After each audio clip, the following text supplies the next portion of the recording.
石之呢？你怎么就笃定他在我这里？你我心知肚明，少给我来这一套。既然你什么都清楚，扪心自问，你还有什么资格见他？有这个功夫，不如回去问问你那个爹，当年到底做了什么好事。你什么意思？照片，世珍已经看过了。穆轩，放手！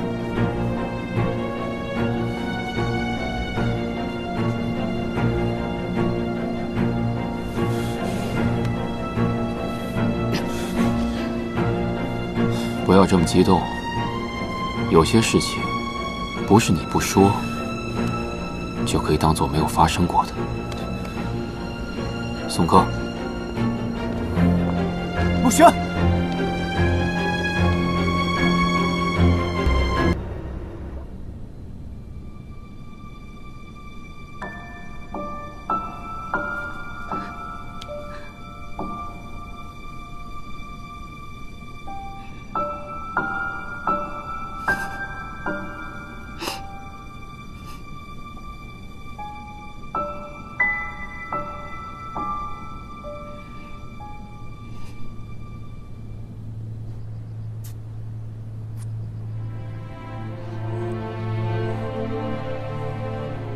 说吧。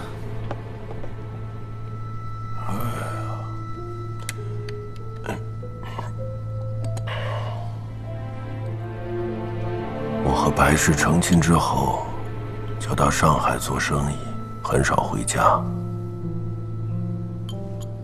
他不甘寂寞，就偷了人，还跟那个男的生下了一儿一女。我不认，他就要和那个男人私奔。半路上，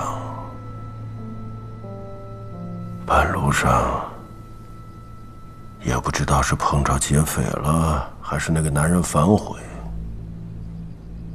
总之是把他们杀了。那2个孩子呢？都被杀了。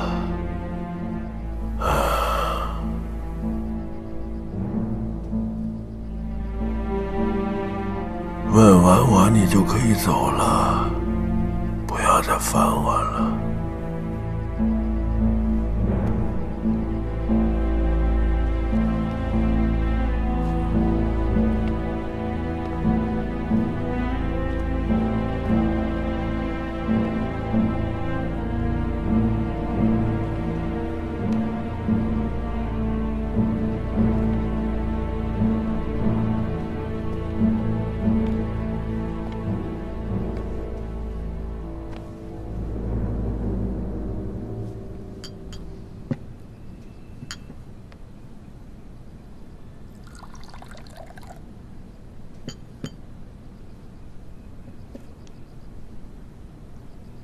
爹，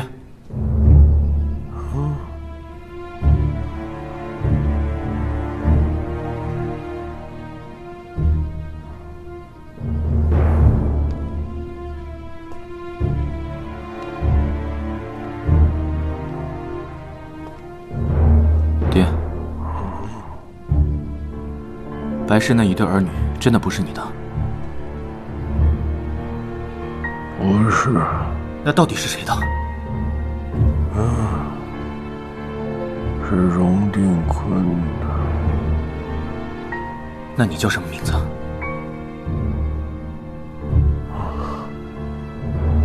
我叫荣定坤，郭家镇人，光绪10年3月初4生，小名关哥，父荣有德。知道了，别再说了。爹，您之前提过，白氏的那一对儿女是你兄弟的，那他现在人在哪里？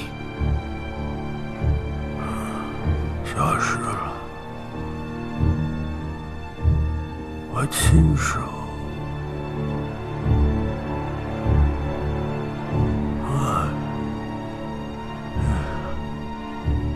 你们再也找不到他了。你说什么？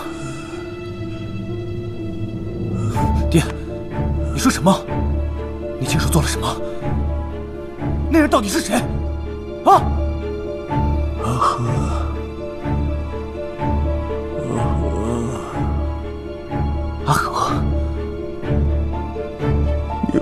也找不到阿和了。阿和，你明明知道我走投无路了，你为什么不帮我呀？你要是能体谅我，我也不至于走这一步。都是你逼我，都是你逼的我。爹，阿和是谁？阿和是谁？爹！是你逼我。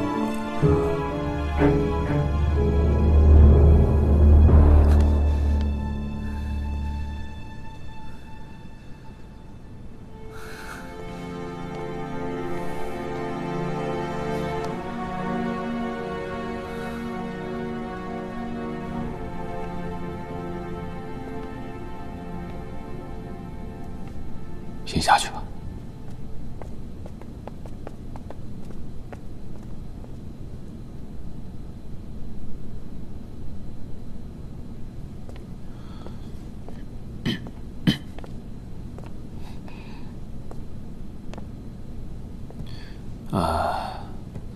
杨秀成回来了，他查到一些线索，是关于你的身世的。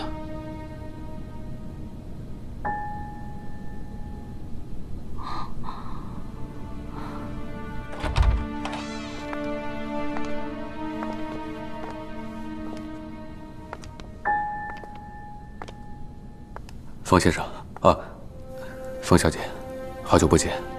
杨先生好。那个，你们慢慢聊，我先出去了。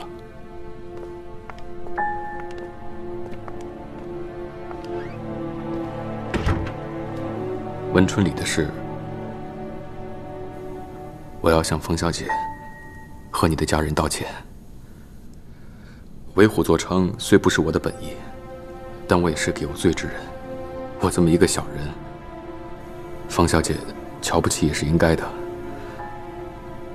但是之后，若有什么能帮得上忙的地方，你尽管吩咐，杨某一定车前马后，不敢有半句怨言。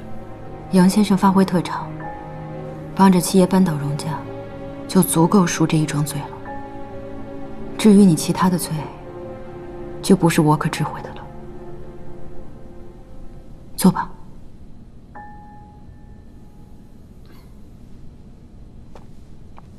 七爷跟我说，你查到了关于我身世的线索。是。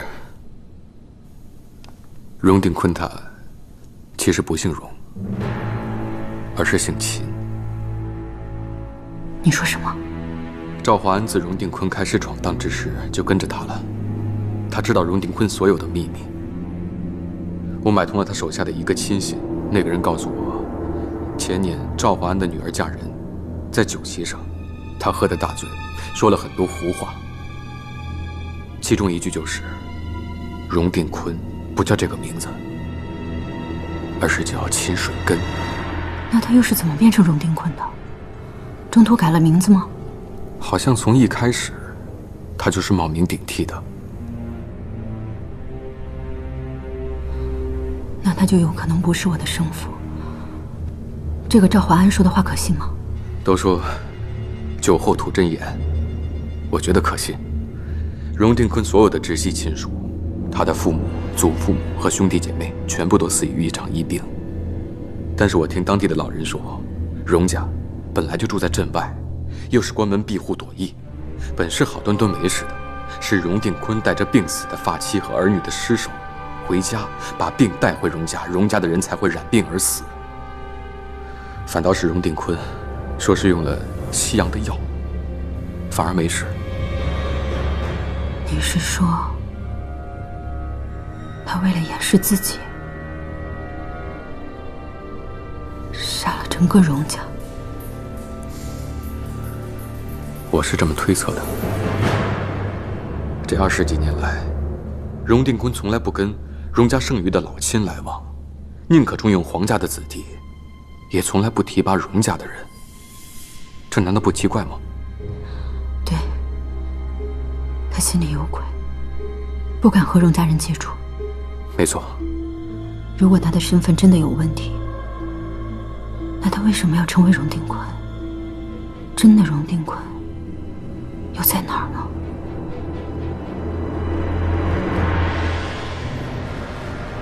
我会彻查此事的，杨先生。感谢你的情报，能帮上你，我也很高兴。我如今也算是迷途知返，我也希望荣定坤能得到应有的惩罚。可以问一下，七爷是怎么安排你的吗？助他吞并荣家，他把荣家台湾的运输线给我。这可是一份相当大方的奖励了。冯小姐，接下来有什么打算吗？若真的宣战，你同家上恐怕……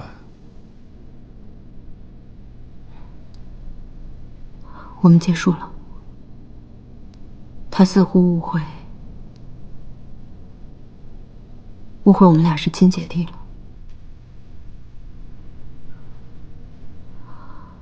不过这样也好，就让他这样误会吧。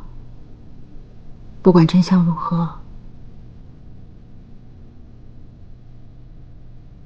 我们俩都是没有未来的。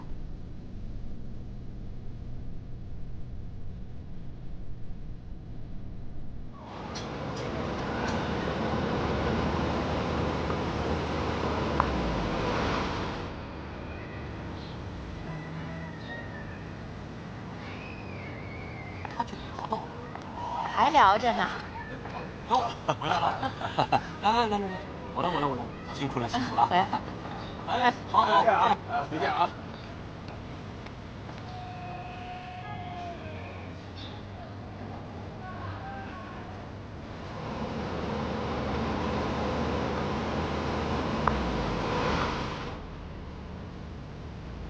哎，你吃过饭了已经？是啊，你还没去呢？啊，去晚了，红烧鸡子又没有了。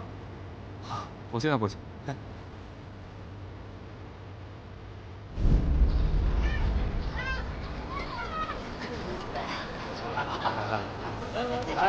这儿了，慢点。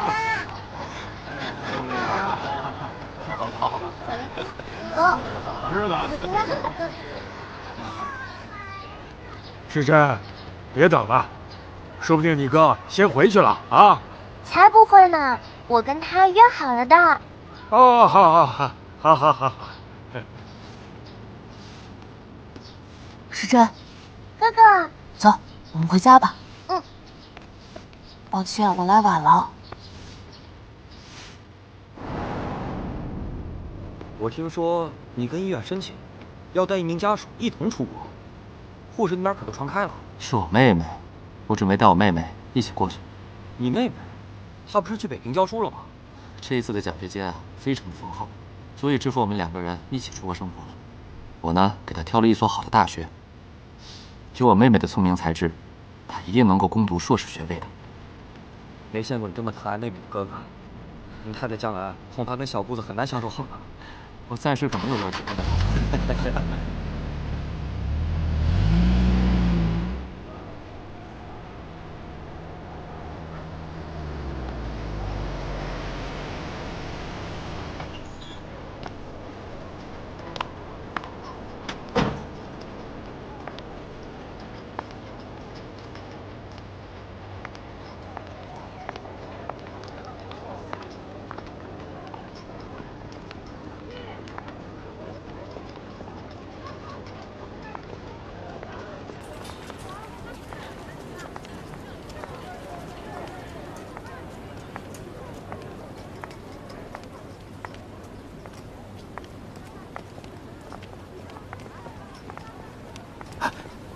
小姐，你要买房吗？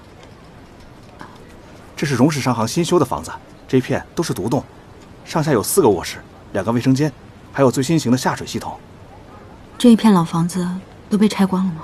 啊，倒也没有。那个西角那边倒有一栋老房子，烧得不厉害，不知怎么一直保留着。谢谢。不客气。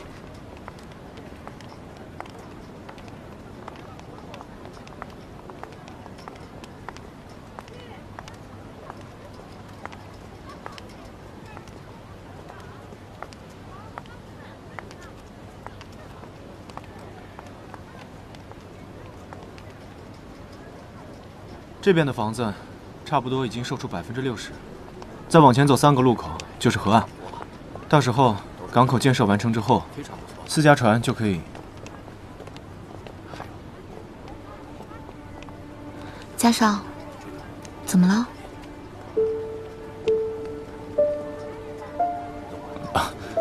没事，抱歉，刚才说哪里了？港口。哦，这是个民用港口。差不多有80到100个船舶位，这周边配套的这个商铺和酒店公寓楼都已经在修建了。嘉少，你喜欢航海吗？我舅舅才送了一艘新的游船给我，上个月刚刚下水的。我想请上同学和朋友，在船上开个鸡尾酒会，到时候一起来玩吧。多谢李小姐的盛情邀请，只是我有些怕水。平日里尽量不出海，恐怕让你扫兴了。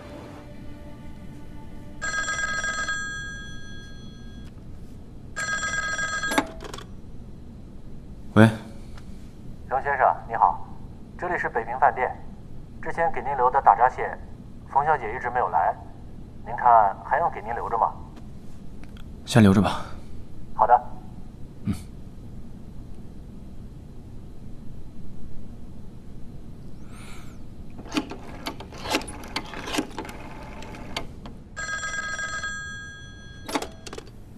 喂，找谁呀？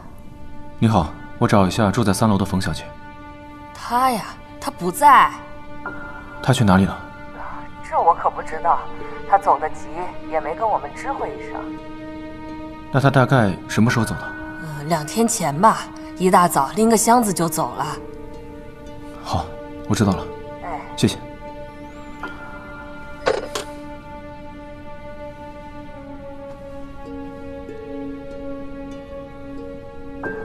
陈秘书，少爷，您立刻去查一下冯世珍的下落。好。少爷，是不是冯小姐出了什么事了？我怀疑她已经回上海了。怎么会回上海啊？冯小姐不是在北平教书吗？您立刻派人全上海给我找。尤其丁姐孟虚安那边，一旦发现他的踪迹，立刻告诉我。好。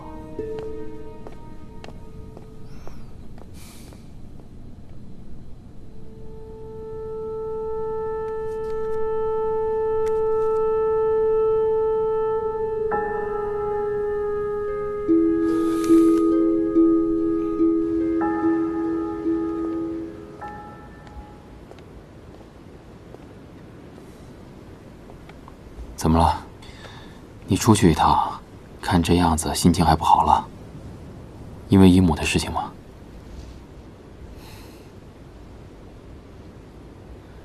要不这样吧，一会儿吃饭的时候问问他，看看他会怎么说。好。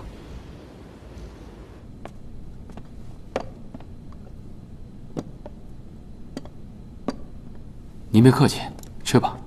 哎，好。我呀，让厨房随便做了几个菜，也不知道合不合您口味。哪有不合口味的？都说上海菜精细，是我有口福才对。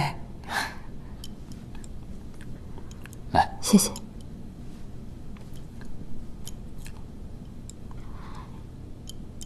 姨母，我爹他……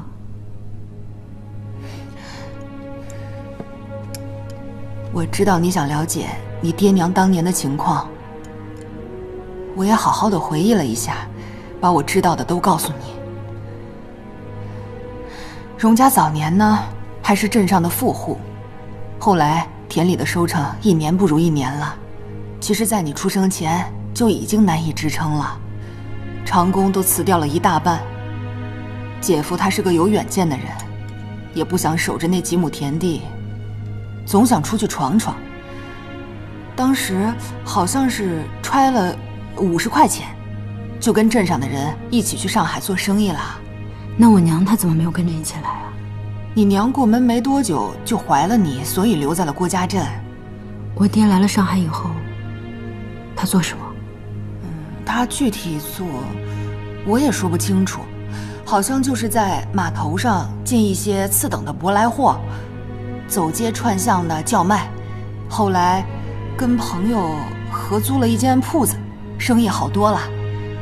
但是好景不长，他那朋友欠了钱，你爹就把铺子给抵了出去，替朋友还钱。我爹他经常干这种帮衬朋友的事情吗？姐夫他为人很仗义的，朋友也多。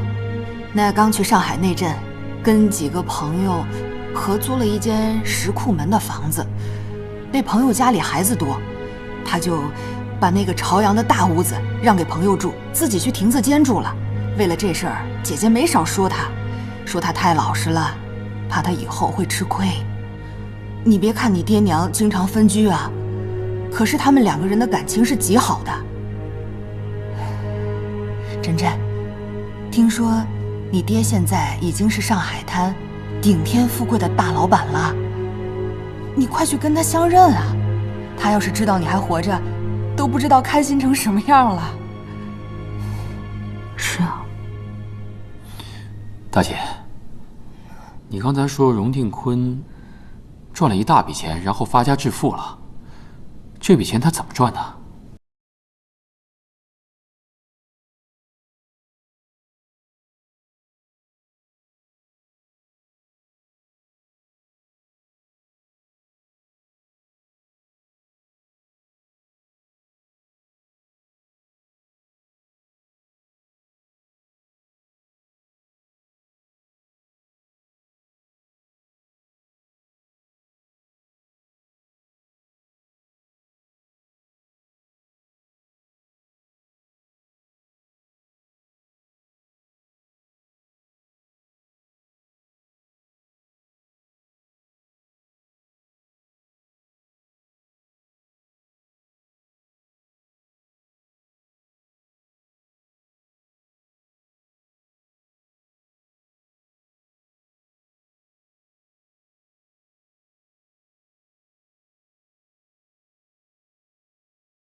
我想起来了，我想起来在哪儿听过阿和这个名字了。先别着急，坐下慢慢说。我曾经为了拿到荣定坤的印信，在他抽过大烟之后接近过他。他当时神志不清，把我错认成阿和，一直冲着我喊，让我不要回来找他寻仇，情绪当时一度崩溃。你先看一下杨先生查到的线索。这是荣定坤的身体检查报告，上面详细的记录了荣定坤的身体状态。他的双腿骨骼完好，没有过骨折的旧伤。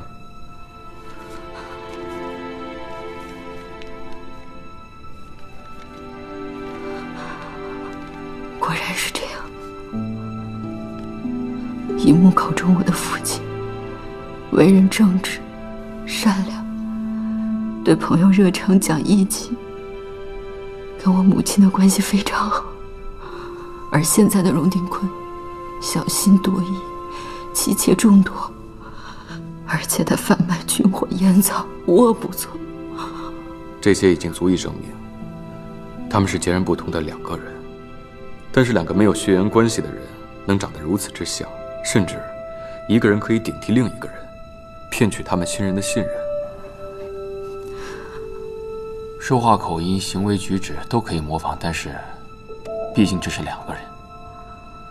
所以荣家全家都暴病而亡，我母亲惨死，跟真的荣定坤关系密切，有能够辨别真假的人，全都死光了。所以这不难解释，你会觉得杀了你母亲的人是你父亲。我记得当时天色昏暗，又是寒冬腊月的，如果有一个酷似我爹的人，在容貌上做了一些修饰，比如说胡子，比如说帽子，那我娘很有可能把人认错。如果要是我的话，可以在你母亲反应过来之前先下手。一个受伤的孩子掉到河里，基本上是凶多吉少了。至于那个襁褓中的婴儿，就更好处理了。我当时已经隐约记事，他自然是要杀了我。可我弟弟当时不过只是个婴儿，他或许他还活着。就算荣定坤再穷凶极恶，也应该不会对一个婴儿下手。方小姐，你先别着急，明天一早我就去查一下，看看荣定坤在那个阶段有没有将什么孩子送人或者寄养。杨先生，我倒是不太赞同您的观点。荣定坤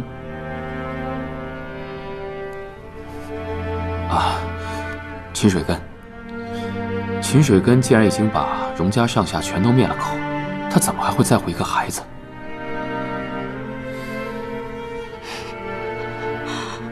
我要去找秦水根，我要问问他把我爹的尸身藏哪儿了？20多年了，我爹一直背着杀妻灭子的罪名，他在天有灵，不知道有多冤屈。我一定要找到他，我要为我爹证明。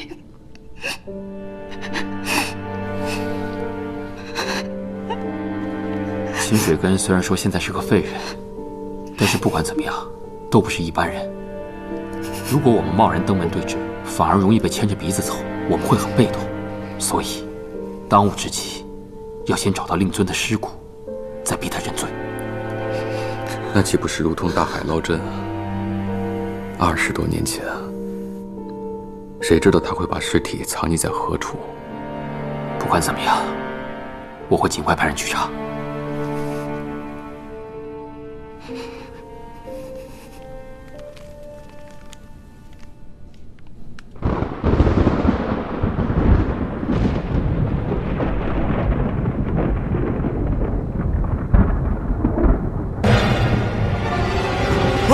来人呐！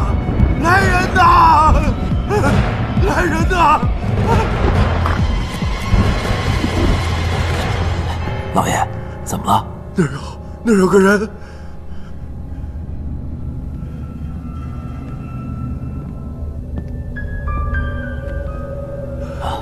老爷，这就是衣服和衣架，没有人。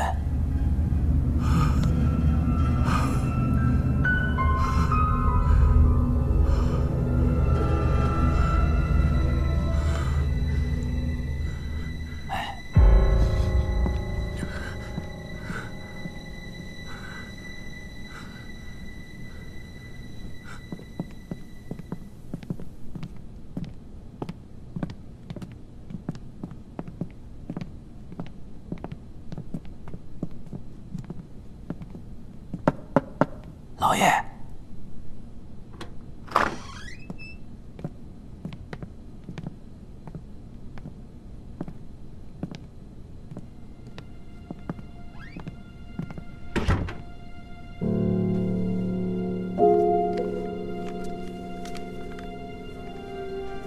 这是不知道商行那些老东西背着我都干了点什么吗？人呐，就是得寸进尺的东西。你敬他一寸，他非要得一尺。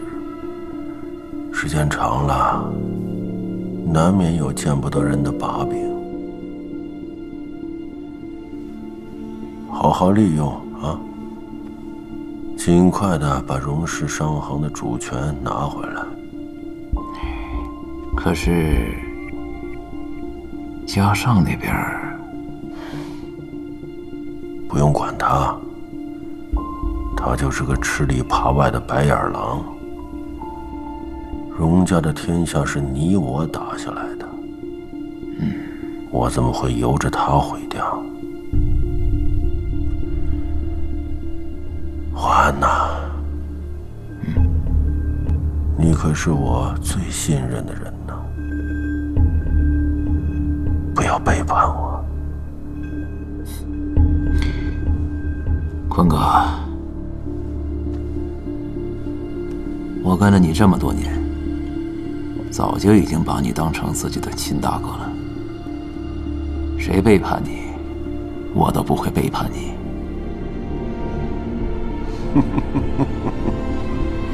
好，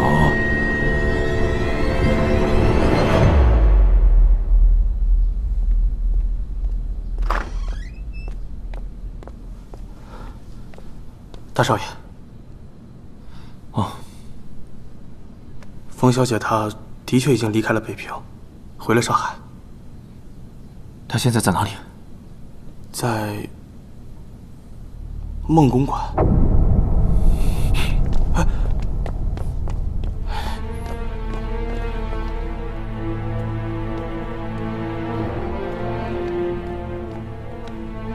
七爷，荣家大少爷来了，他说想见冯小姐。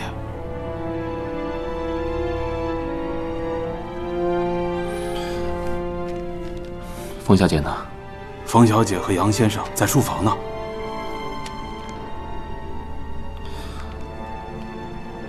别去打扰冯小姐了，你下去吧。是。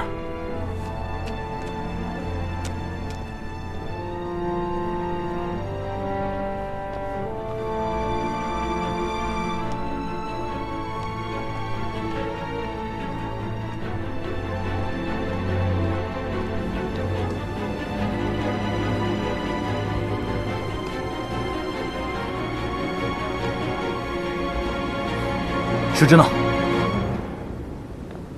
你怎么就笃定他在我这里？你我心知肚明，少给我来这一套。既然你什么都清楚，扪心自问，你还有什么资格见他？有这个功夫，不如回去问问你那个爹，当年到底做了什么好事。你什么意思？照片，世珍已经看过了。穆轩，放手！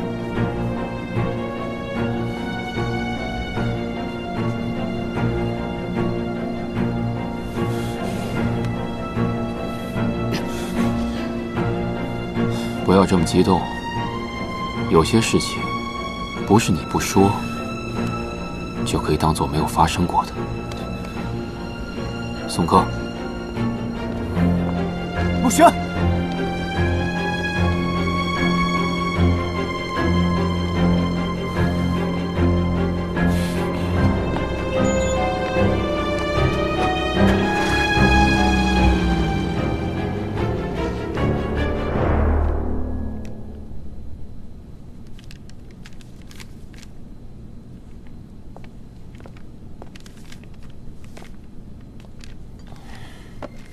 怎么样？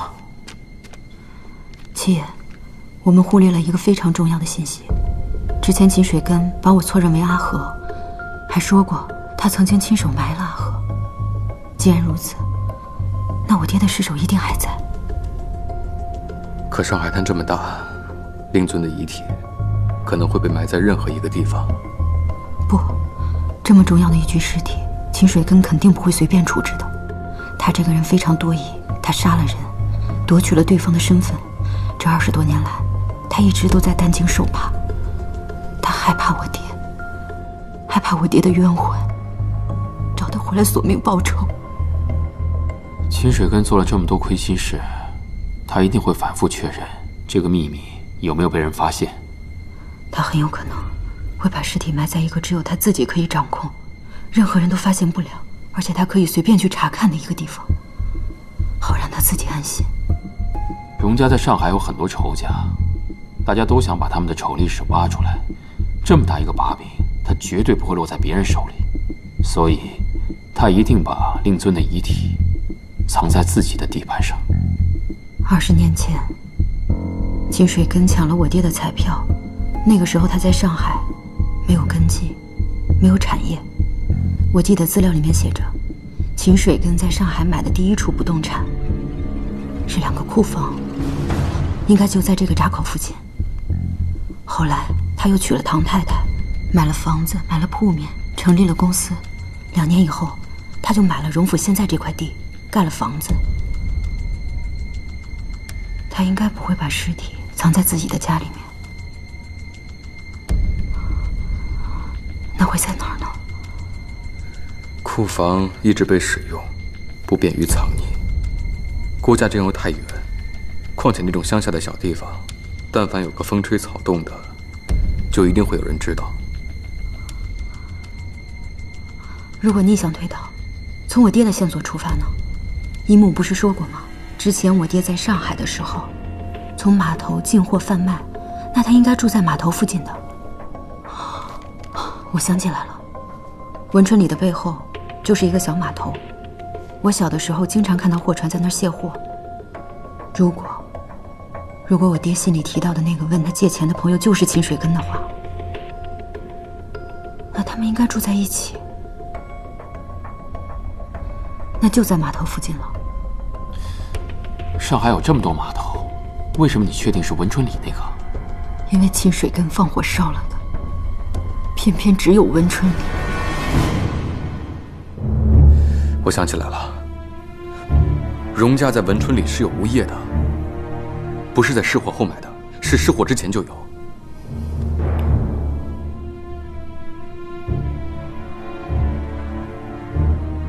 是不是那栋老房子，在一棵桂花树旁边，大概20-30步的样子，有一栋拱形铁门的房子，2层楼高，上下一直都装着铁栅栏。我只是在失火后去过一次，记不大清楚，但确实是个2层的小楼。周围那片地所有的房子都被拆掉了，只有这栋楼秦水根不让拆，只是让工人重新粉刷了一下墙面。他肯定不会让工人进门的。是，我当时也觉得很奇怪，我就去问监工赵华安。赵华安说，这是荣定坤在早年发家之前住过的地方，有感情，后来把它买了下来，想留个念想，所以里面的一切东西都不让动。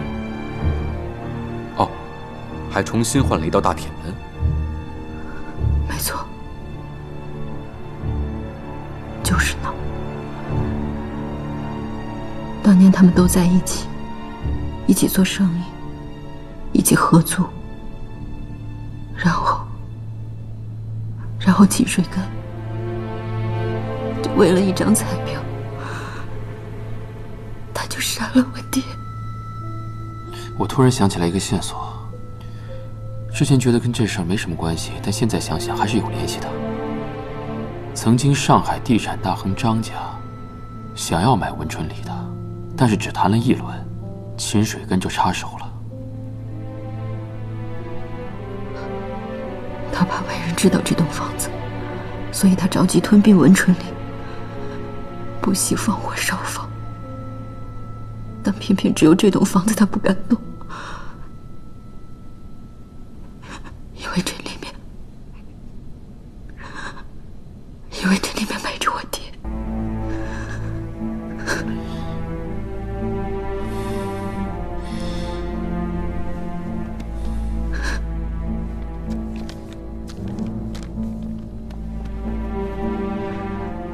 好了，别想那么多了，歇会儿吧，喝点东西。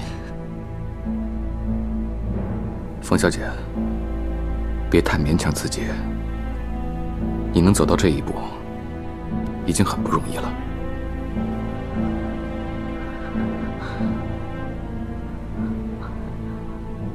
我要去文春里。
大晚上的，谁呀？这是？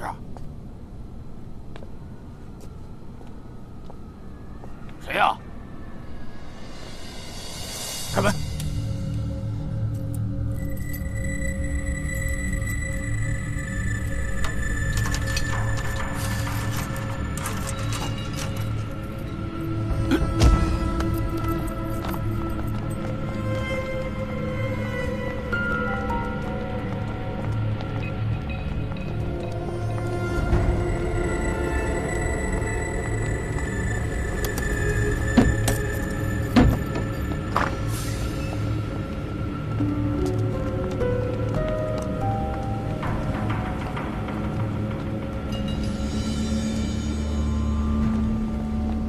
我要进去看看。这里面年久失修不安全，我先派人进去看看。一起进吧。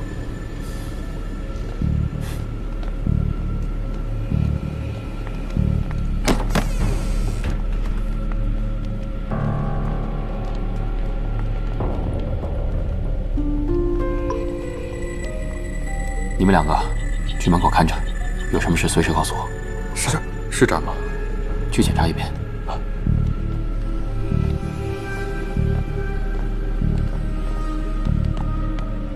里面除了几张破床之外，什么都没有了。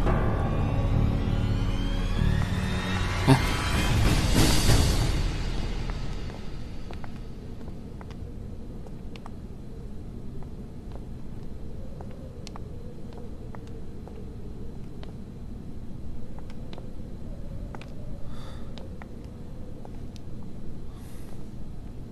去车上歇会儿吧，这里留给我来处理。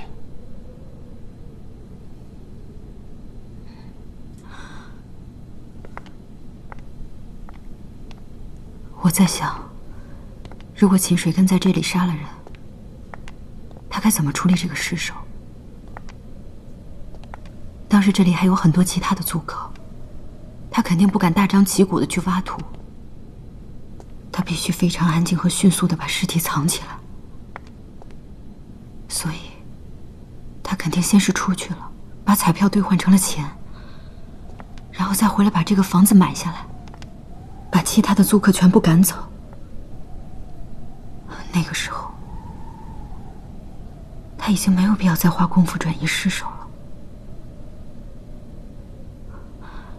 所以这个房子就是秦水根用来埋人的坟墓。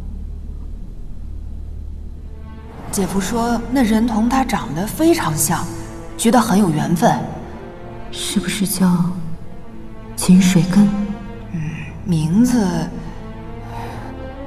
记不起来了，应该是个泥瓦匠。强，对了，姨母曾经跟我说过，那个跟我爹长得很像的朋友就是做泥瓦匠的。强，阿文，哎，查看每一面墙，看看有没有空心墙。好，快去。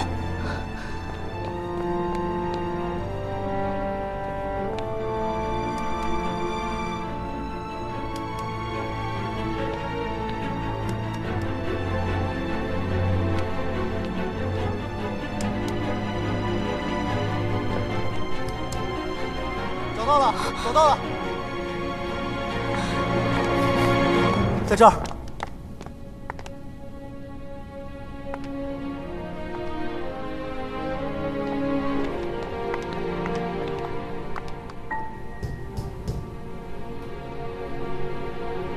墙面是空的，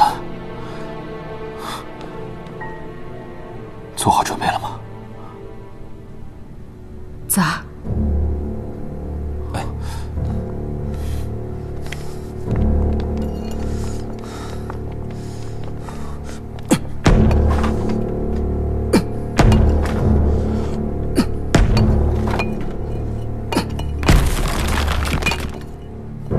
好了。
他身上找到的，应该不是你的，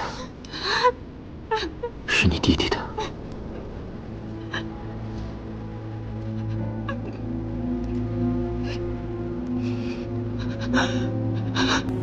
15年了，从我们搬到温春里，到我去金陵读大学，整整15年的时间，他却一直都在我身边。我从小就恨他，我就恨我为什么会有这样一个爹。这么多年，我都以为他在某个角落里面苟且偷生的活着。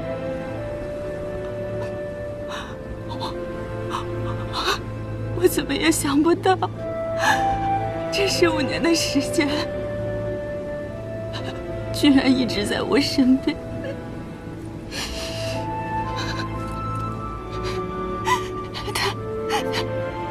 他是要回家的，他把弟弟的长命锁都买好了。我爹他是要回家的。我恨了他那么多年。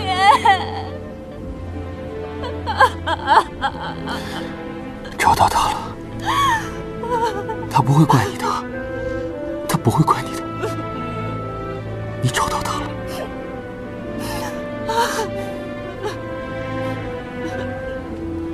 好了，时辰。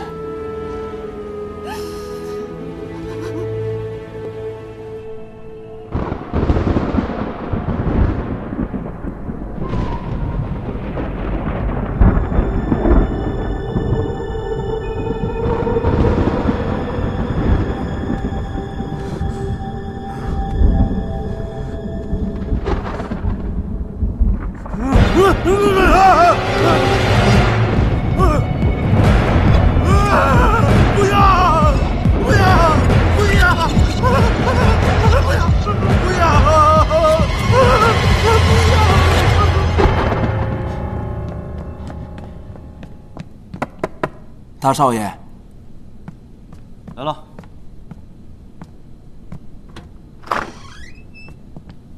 大少爷，老爷好像做噩梦了，一直在叫。上次医生留下的镇定剂呢？哦，在库房呢。快去！我现在去取。大小姐，大哥，爹是不是出什么事了？没事，我会处理好的。你们快去睡吧，芳华明天不是还要试婚纱吗？大哥，你同我讲实话，爹现在这个情况，我现在结婚合适吗？有什么不合适的？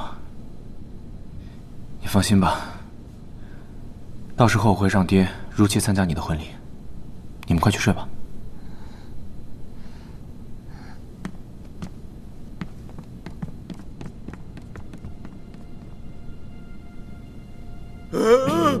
你别过来！都是你逼我的，不是我的错，不是我的错呀！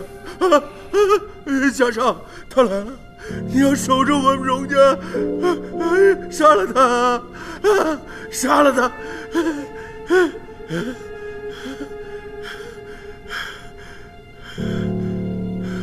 他是谁？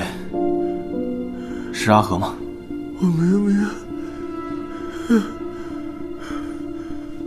我明明把他封起来了。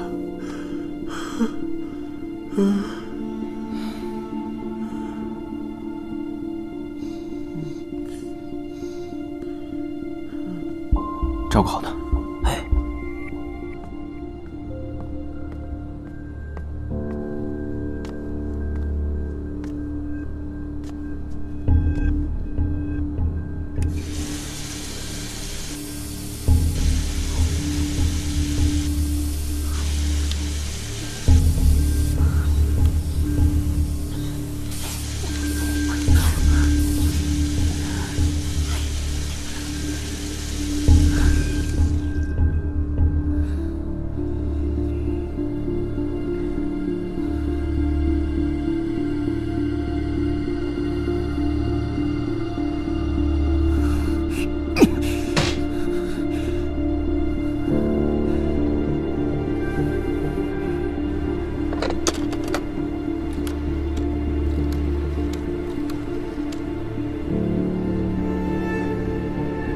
喂，是报社吗？对，我这儿有个天大的消息，是关于荣氏老宅藏尸体的。对，如果你们想知道，我给你们详细说一说。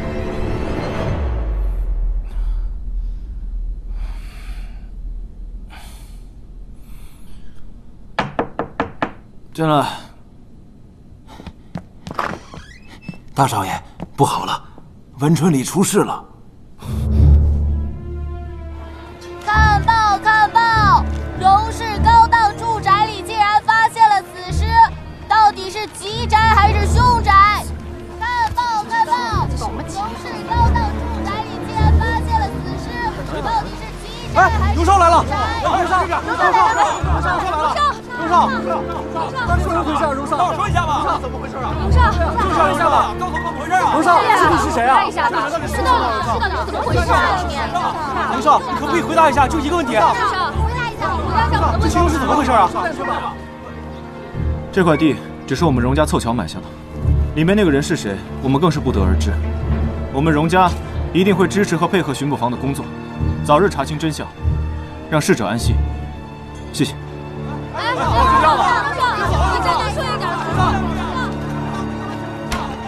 荣少爷，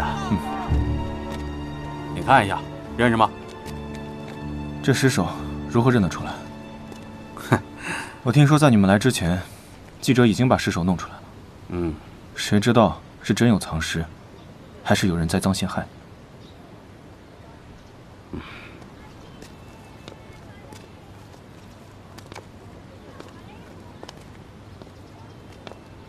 荣少爷，还有一件奇怪的事，我们在尸骨的嘴里发现一张纸条。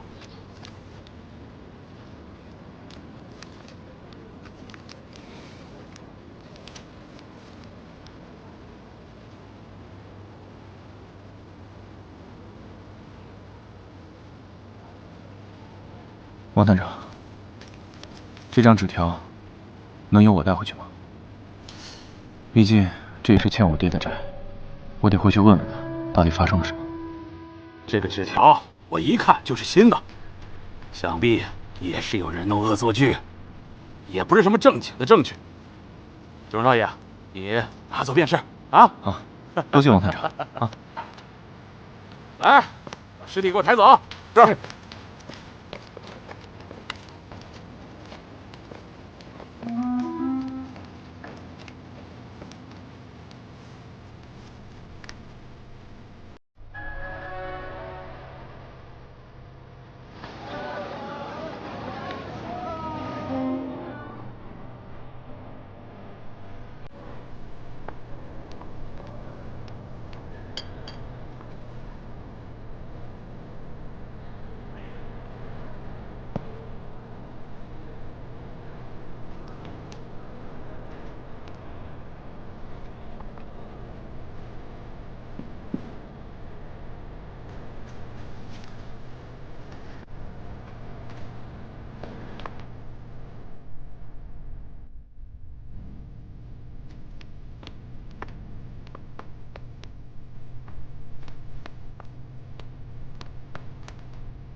王丽，文春里的事，我听七爷说了。不过这次能找到你的生父，也算是了了你的一桩心事。只是接下来你怎么打算的？秦水根对我家人做了这么丧心病狂的事情，我是一定会讨回公道的。那你回上海了？荣家上知道吗？可能知道吧。那你不打算去见一下？以我们俩现在的关系，还是不见得好。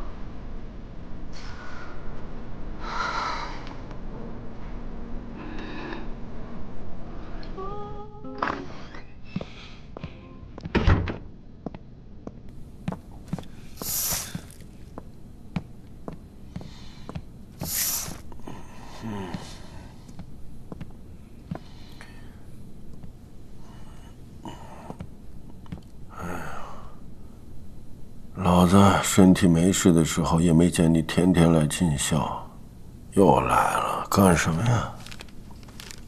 您还记得您借出过这笔钱吗？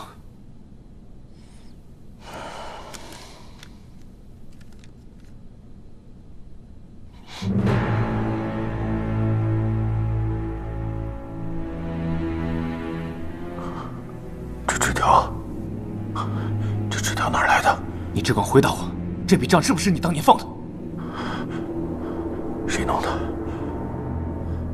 谁弄的？我还有一个问题：当初您为什么执意购买文春里的地皮？文春里？文春里出事了吗？的确出事了，整个文春里都翻修了，为什么唯独那栋老楼没有动？老楼，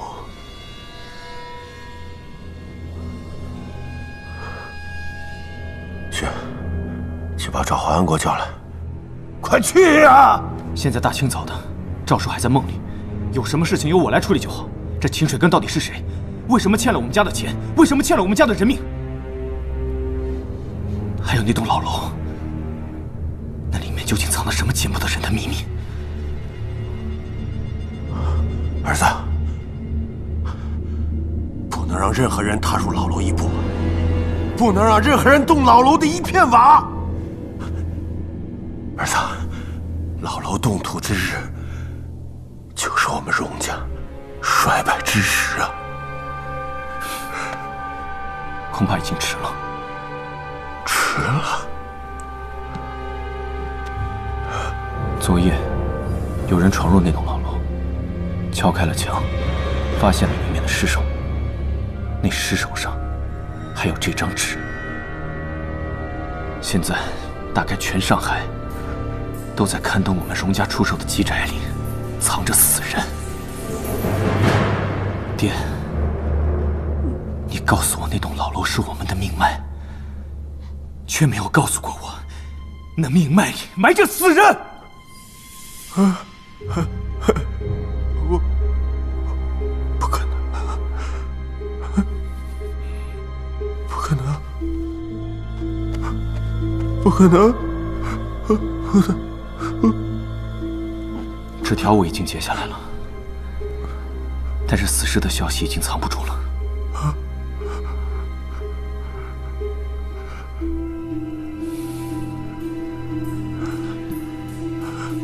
你没有什么话要对我说吗？没有，我不知道，我什么都不知道。你知道？我不知道。如果我们家有什么见不得人的秘密，请你提前告诉我，不要等到外面传得满城风雨，我却蒙在鼓里。到时候我想帮你收拾烂摊子，却无能为力了。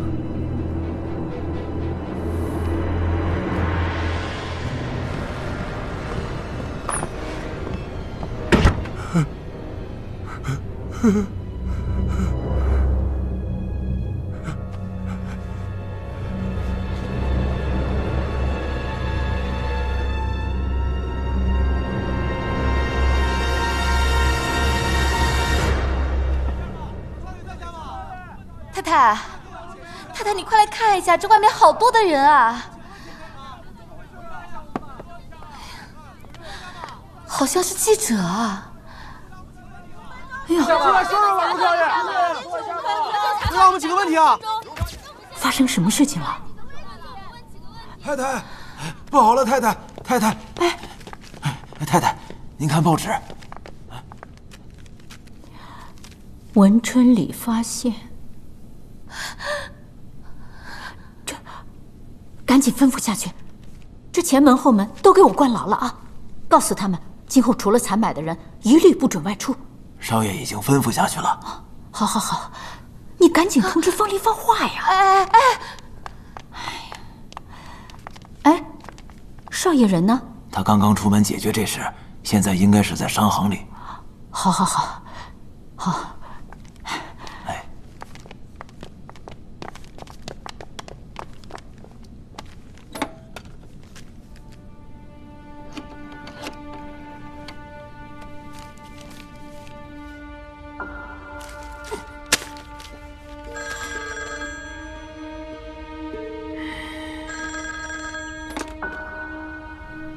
喂，华安，那个报纸上，君啊，报纸我也看到了，不要担心。你要是觉得记者们烦，就带着孩子们去城外的别墅住一阵子。反正也快过年了，这件事情年前就可以平息。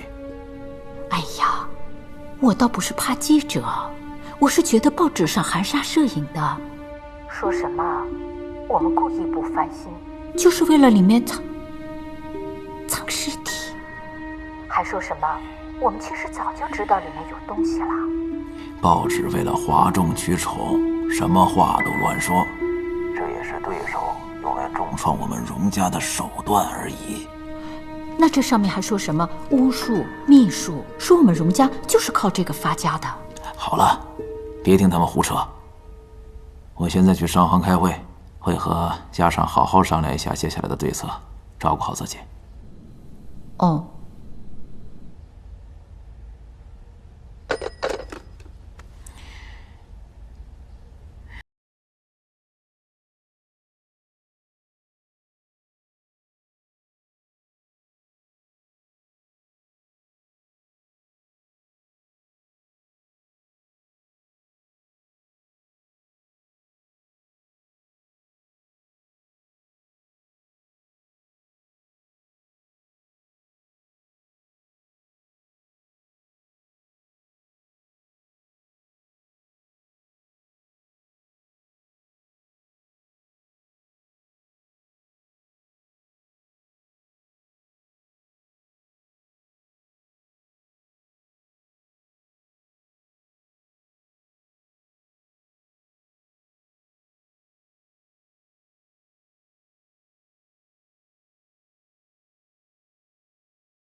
白氏的那一对儿女是你兄弟的，但他现在人在哪里？你们再也找不到他了。你亲手做了什么？那人到底是谁？你们再也找不到阿和了。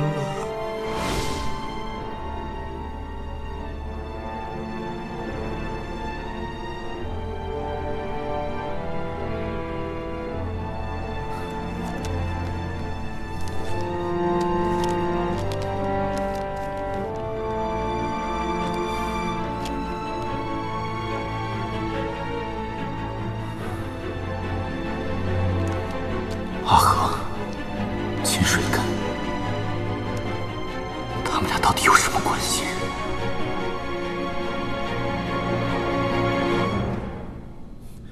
陈秘书，少爷，你现在派人去查一个叫做秦水根的人。好。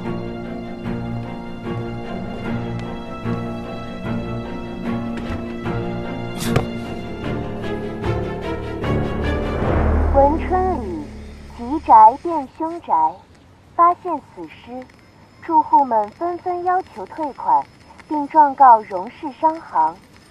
自消息播出，荣定坤至今未曾露面。卖报了，卖报了！先生买报吗？来张报纸。先生，过来张报纸，谢谢。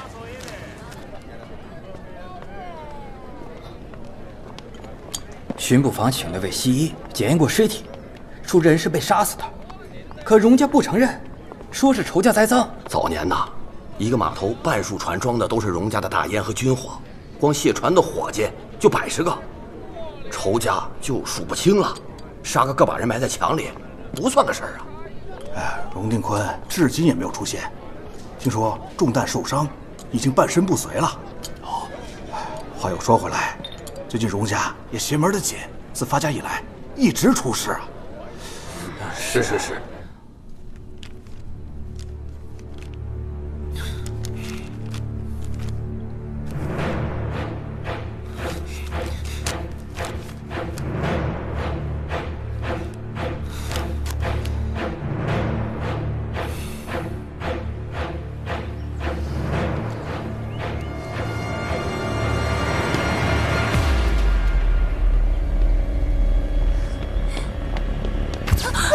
刘二小姐，您是不是真的被绑匪掳走过？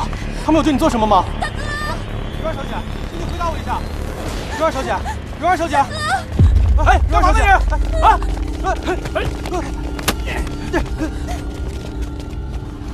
刘大少爷，刘大少爷，我知道错了。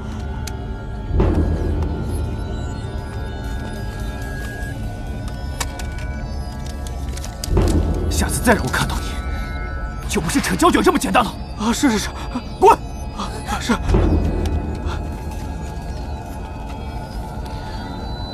方涛的电网是摆设吗？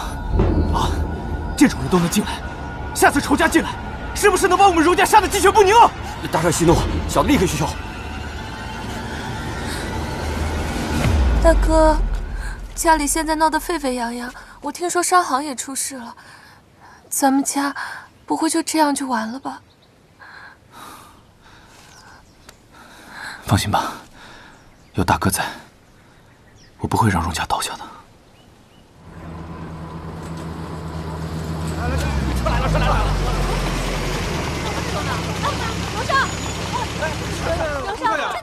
刘少，刘少，来让一下，让一下啊！站着，走这边。刘少爷，你别走啊，刘少爷！不对，1连4天，我们的股票刚开盘就会跌停。今天老股东们都来了，说让您给他们个交代。他们来的倒真是时候。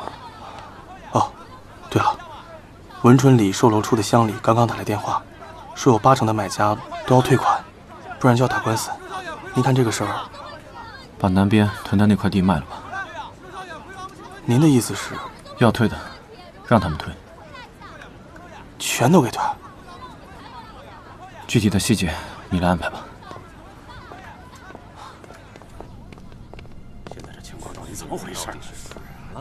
没个解决办法，这可不行啊！净给我添麻烦。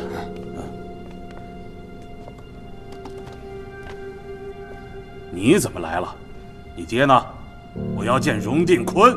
是啊，出了这么大的事儿，他躲在儿子后头算什么？是，这算什么事儿？各位叔伯，稍安勿躁。我爹受伤，在家休养。今天的股东会议就由我全权代理。诸位如果有什么问题，直接和我说就好了。既然如此，老头子我有话直说了。现在我们商行每况愈下，进退维谷，外面对我们商行的风评更是一落千丈，都是因为你们荣家那些乱七八糟的私事。既然荣定坤还躲在家里不出来主持大局，那我们没有必要耗在这里了吧？对，我们退出董事会，把之前合伙的钱按比例退还给我们。对，退还给我们。我们退出董事会，没错，退出董事会。我爹当了这董事长20多年，从来都不曾亏欠过各位长辈。如今只是遇到了一些小小的危机，各位就吓破了胆，自顾逃跑了。诸位长辈顺风顺水过了这么多年，倒是没了当初风里搏浪的斗志了。哎，你说这话是何意啊？我们辛辛苦苦打拼了这么多年的心血，现在眼看着就要成为浮云了。此时不明哲保身，难道还要与你们同归于尽不成？是啊，就是。晚辈看过各位历年分红的账目，你们只拿分红不做事情，还仗着自己是股东的身份为自己谋取便利。我爹从来不和你们计较。如今荣氏商行遇到了危机，各位长辈过河拆桥的速度，真是让晚辈刮目相看。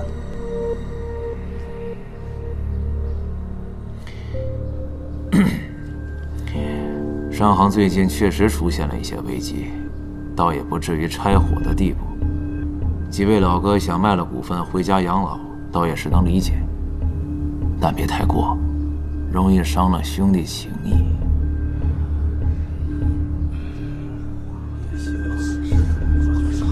诸位都是家上的长辈，我管理商行这1个多月，少不了大家的指点协助。这商行既然姓了荣，那我们荣家当然要多担待一些，绝对不会亏待各位元老功臣。如今各位功臣自求进取，我没有办法勉强。但是我荣家上只有一个要求，希望各位长辈念在与家父是兄弟一场，卖我们父子一个好，股权让我们优先收购。放心，我绝对不会亏待你们。你觉得怎么样？好吧。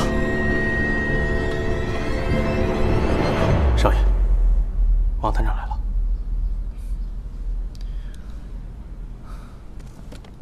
晚辈还有事，就先行告退了。诸位长辈，好好考虑一下。少爷说是啥？您好好谢谢。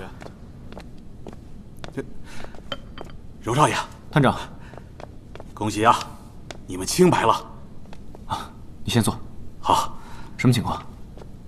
前几天有个老寡妇到我们警局报案，她丈夫的坟墓被人挖开了，里面的尸体丢了。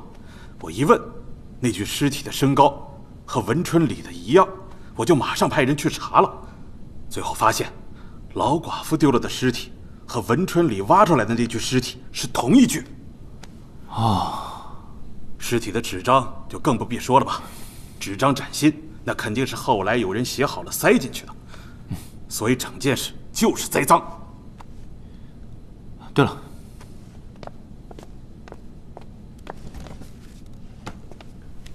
探长，荣少爷，这个我不能要，这是我该做的。我是想请探长帮我个忙，这个钱呢，这个就交给那个丢了丈夫尸体的寡妇手里，帮她重新修建坟墓，让她丈夫重新安息。荣少爷，您放心，这钱我一定会如数转交给老寡妇的。好。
那这事儿就让他这么糊弄过去了。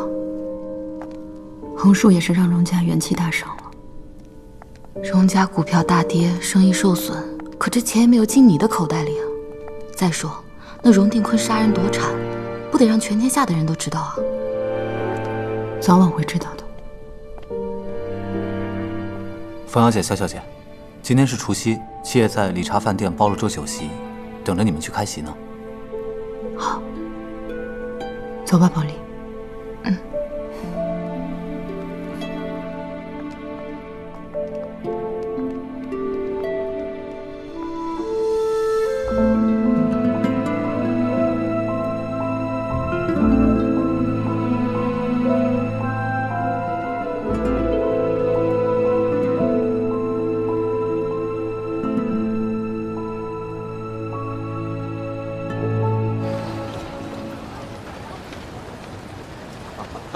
哎，好了好了，那走了啊！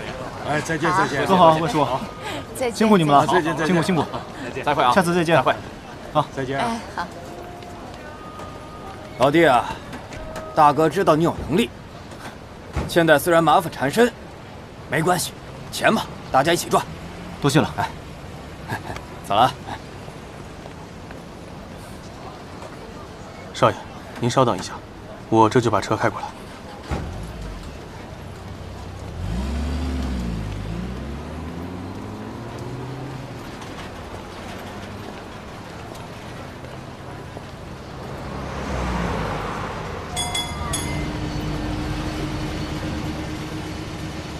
时辰，披上大衣，来。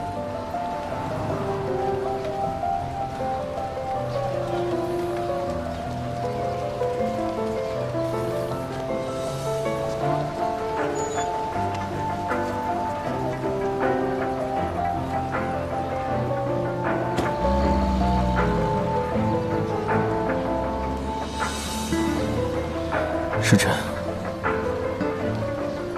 新年快乐！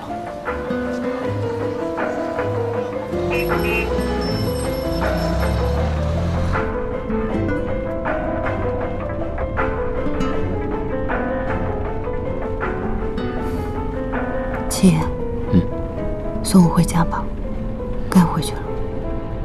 想好怎么跟他们坦白了吗？相信他们会理解我的，迟早都要面对。七爷，姨母这边还麻烦你帮我多照顾几日。等我安排好之后，我就接她回家住。好，放心。阿文，哎，去冯家。好。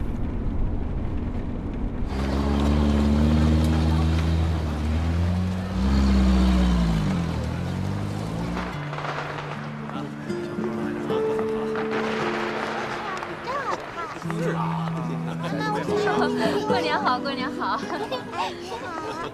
乖乖。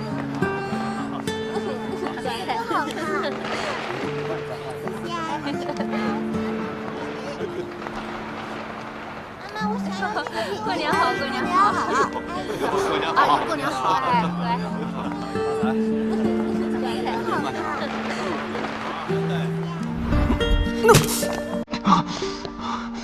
嘉上，先生，你下手也太狠了吧！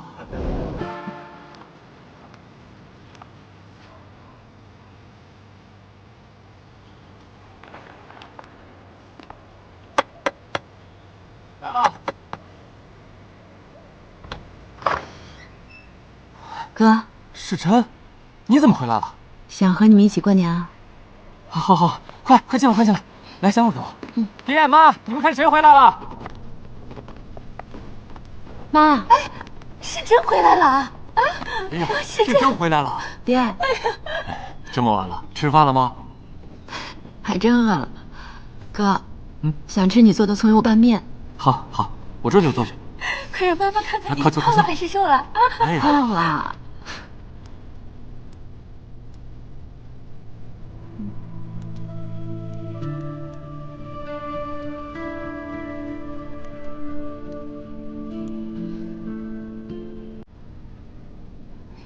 怎么都看着我呀？哎呀，你说你这孩子，大过年的赶回来，也不提前告诉我们，我们还以为你留在北平过年呢。因为我想你们了，所以就回来了。那你这次来家里就多待些日子，别急着回去啊。妈，我把北平的工作辞掉了，以后啊，我就留在你们身边，就在家里陪着你们。是不是北平的工作不顺利啊？你是不是出什么事了啊？妈，爹，有个事情想跟你们说。你说。我找到我的亲生父母了。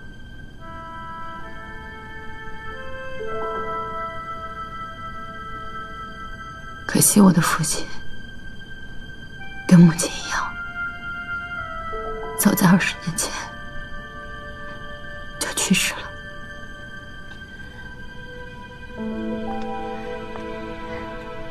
真儿，没事。他们泉下有知，你已经长大成人，还这么优秀，他们啊，一定会感到欣慰的。我生母还有个妹妹在世，是她告诉我这一切。姨母人就在上海，她说过几天想来家里拜访大家。好啊，好啊，真儿，这事可是喜事啊！你呀，就赶紧转告他，就说我们全家都在等着他，等着他回来跟我们团聚呢。对，谢谢妈。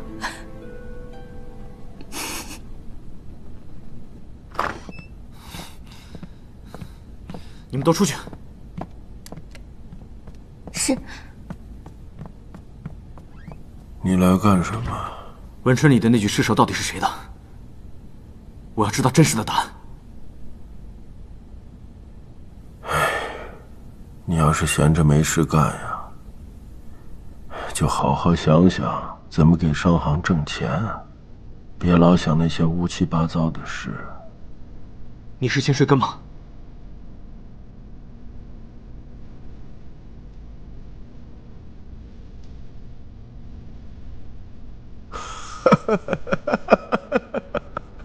秦水根，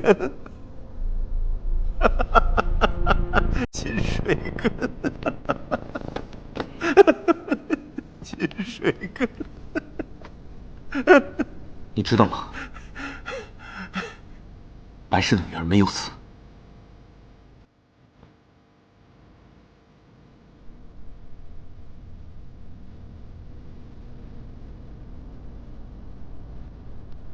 怎么可能？我明明看着他落水的。但他没死，他回来复仇了。爹，告诉我文春里事件的来龙去脉，你们当年到底发生了什么？他想要什么？他都把欠条开出来了，你说他想要什么？爹，不要再瞒我了，告诉我事情的真相，要不我可以去问赵叔。虽然他把所有的事情都能推到你身上，但是好歹我能就此拼凑出真相。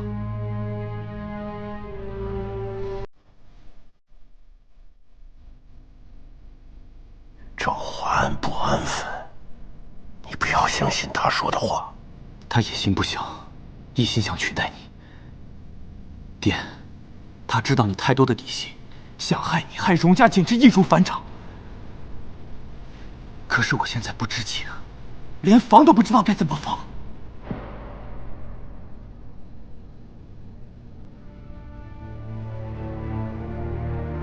知己知彼，百战不殆。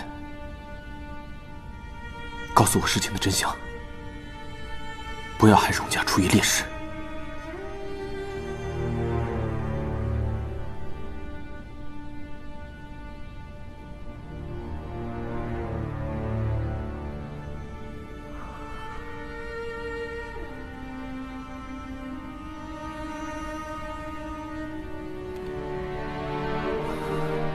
我年少的时候，娘就死了，我靠泥瓦匠讨生活，赵华安和我情况差不多，我们俩就商量着联手一起做生意。先是干一些倒卖洋货的生意，赚些糊口的钱。后来就碰上了阿和，就是真的荣定坤。说来也巧，我们俩非亲非故，但是长得极像。阿和人好，心肠好，讲义气，还帮我还了亏本的钱。我们因此还结拜成了兄弟。但是人呢，对你好一时，不会对你好一世。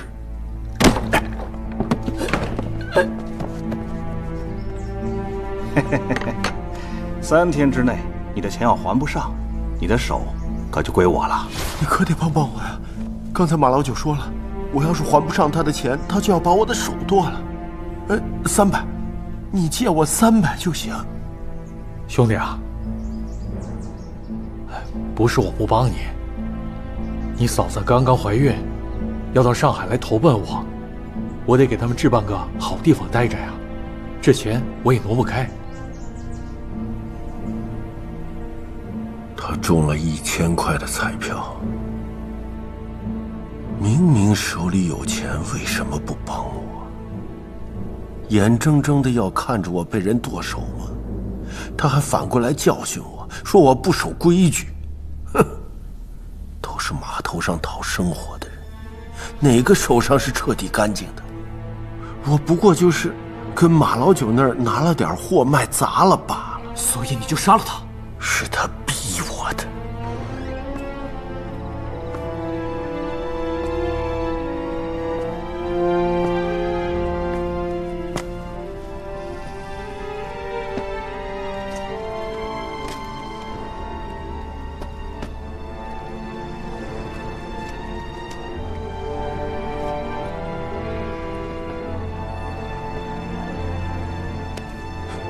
谁呀？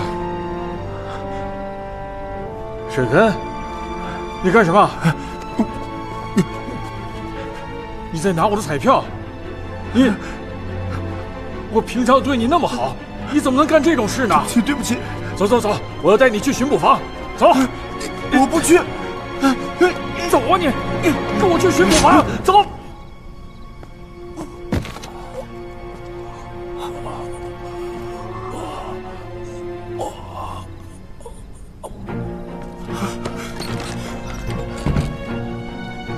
大哥，你疯了吗？兄弟，这事儿你千万别说出去，啊！等彩票对了之后，我分你一半。那他怎么办？这里面住满了人，尸体万万不能被人发现，怎么瞒得住啊？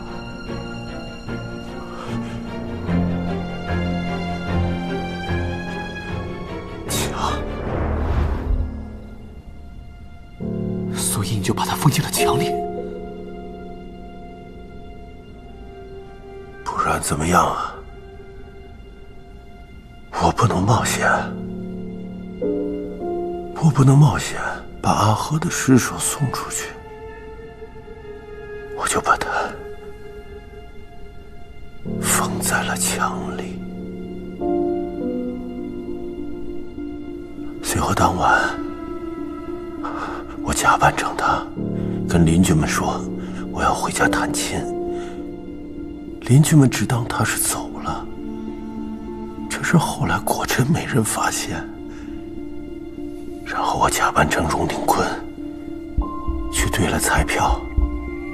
就在那个时候，才知道他已经写信给老家了，告诉了家里的人他中奖的事，还让妻子和父母来上海找他。我和赵华安商量着，我们俩就算是再像，也瞒不过他的妻子和父母啊。所以我一不做二不休，就把他们全干掉了。所以，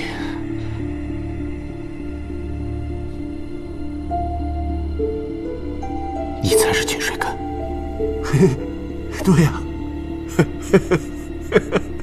那个女人太蠢了，她连她自己的丈夫都认不出来，我就砍了她2刀，就把她砍死了。至于她的家人，更简单，我不过就是弄了一件属于病人的衣服，就把他们都解决了。你疯了吗？你明明可以在外面躲几年再回去的，你到底为什么？我哪有那个耐心啊！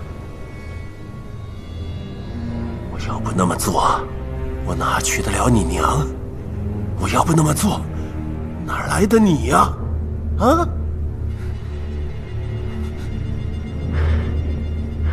只是，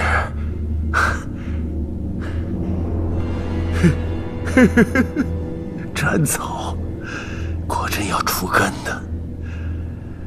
我当时眼睁睁看着那个女孩掉进水里了。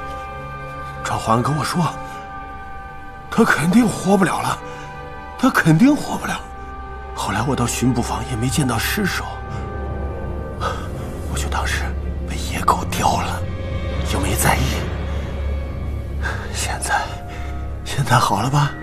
人家果真寻上门来了，要我还债，都是赵华安。赵华安把我害了。谁是你杀的？你却怪是别人逼你的。如今人家找上门来报仇，你却怪赵华安没有把人杀干净。你一身血债，却把自己撇得那么干净，把错误都归咎于别人。你才是最无辜的。你有没有想过那些被你杀的人，他们有多无辜，他们有多冤枉？还有那个活下来的女孩，她到底做错了什么？她要承受这份痛苦，背负这份仇恨，她有何其的无辜啊？至于扒外的东西，没有老子哪来的你呀？我宁愿没有出生过。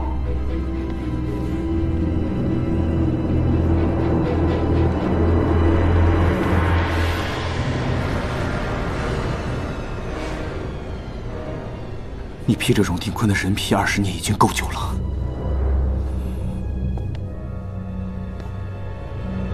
是时候脱下人皮，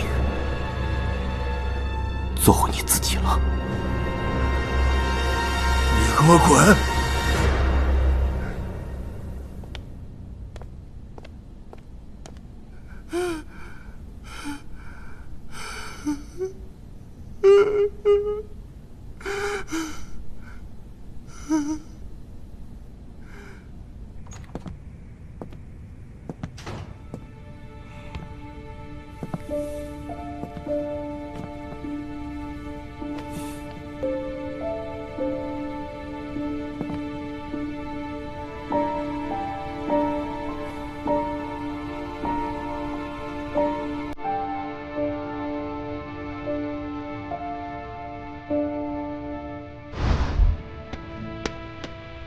六文爷，以前的航海家用这个仪器来寻找方位。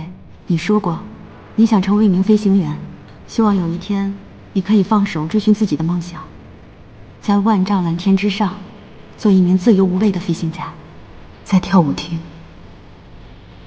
当我第一次看到你，虽然我不知道你是谁，可是却一眼喜欢上了你。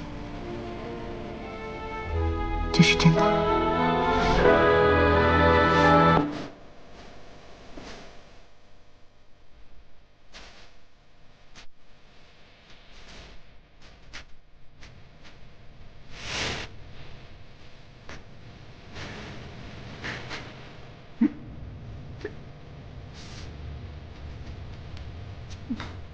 原本以为我跟你之间隔着的只是血缘关系，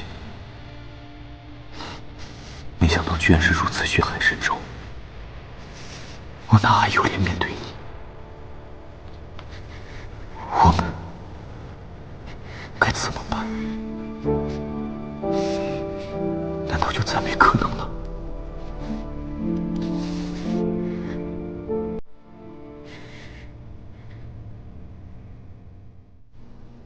前几天啊，师珍说你要来，这不嘛，我们全家都盼着呢。大过年的，叨扰你们了。这哪儿的话，都是一家人，客气什么呀？我以后能称呼你冯姐姐吗？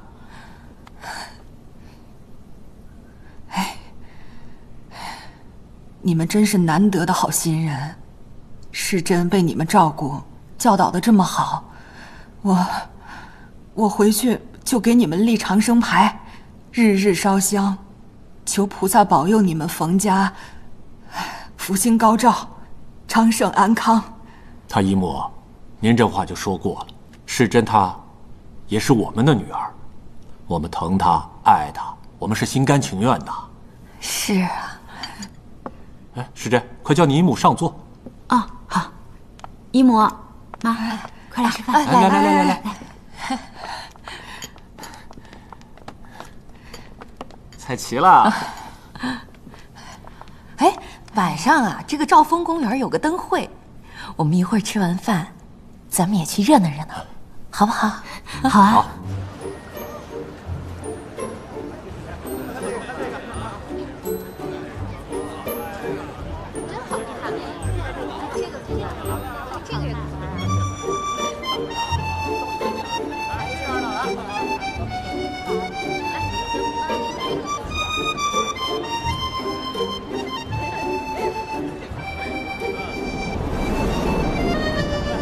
哥，你看那边那个灯，我记得小的时候也是这样的，长长的一排。孩子们小时候啊，每到过年的时候，我们全家就来这里看灯展。那个时候啊，世勋喜欢糖炒栗子，世珍呢就喜欢冰淇淋。两个孩子跟我闹啊，要是不满足他们，那坚决不走啊。小孩子们就是贪嘴，说的我现在都嘴馋了。哥，我想买点糖炒栗子回来吃。去吧。都给你。有哥真好。老屁精，快去吧。那你陪他们啊。好。你整个年假都窝在家里，酒精这种东西，怡情可以，但你不能陷进去。你若想它，就去陷进来。你好，买一袋栗子。见得到又如何？见不到又能如何？你这个人啊，就是嘴上说说，没事的时候也找我玩玩。新都会不是挺开心的吗？哎。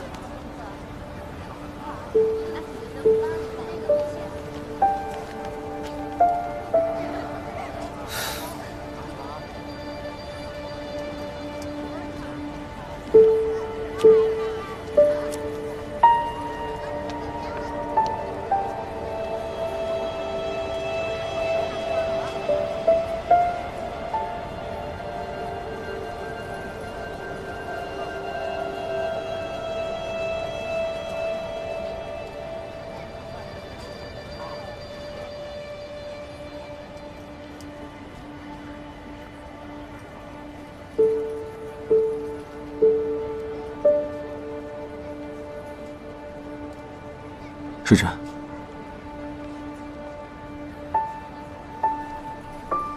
新年好。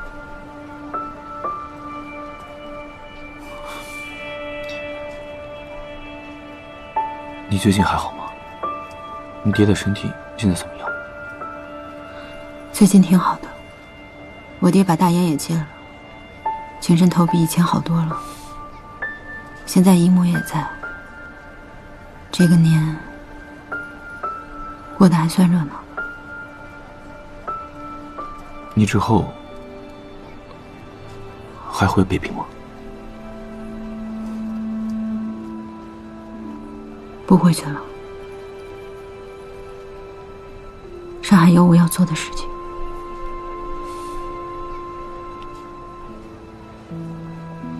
那通电话我早应该听出来的。听出来又如何？结果不都是一样吗？那个欠条，他收到了吗？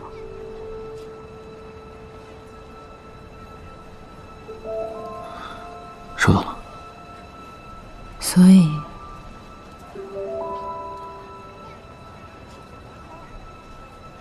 不认吗？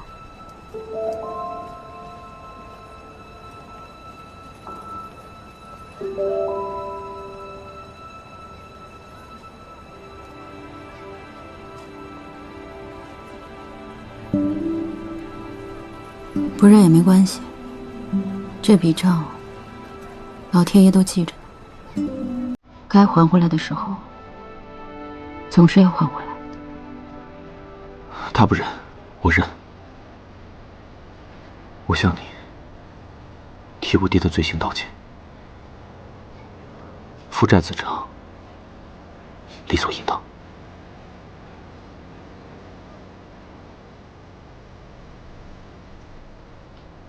父母是没得选的，我不怪你，但是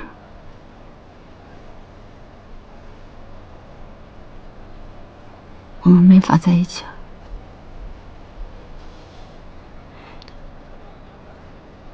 所以还是分开吧。芷芷，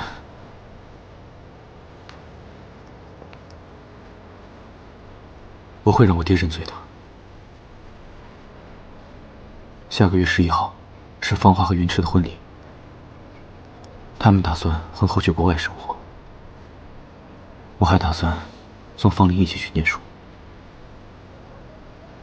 然后会召开记者会。我会让我爹承认他犯下的所有事。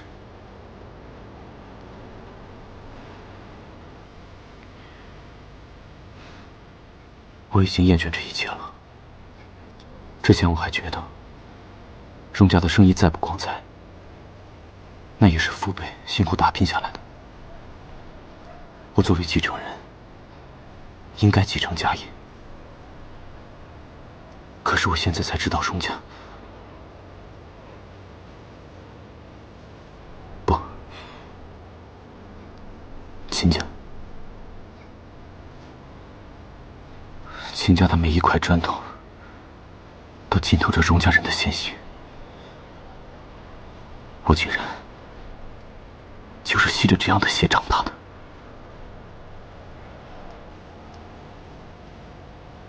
我现在都不敢回那个家。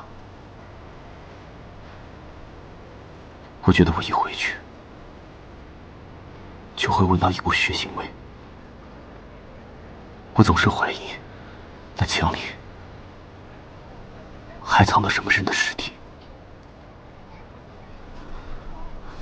嘉生，你不用同情我。每次我回到家，看到我爹抽着大烟，瘫在床上，他就像一个鬼。我害怕将来的某一天，我也会变成这个样子。这不是我想要的生活。对了，你送我的6分银，我一直放在办公桌上。每次我看到它，就想起你曾经对我说过的话。现在想起来，那是多么美好的祝福。可是我总是让你失望。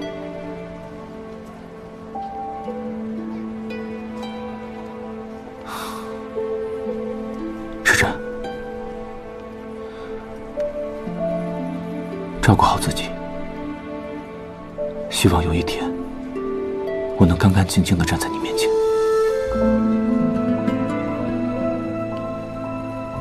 再见。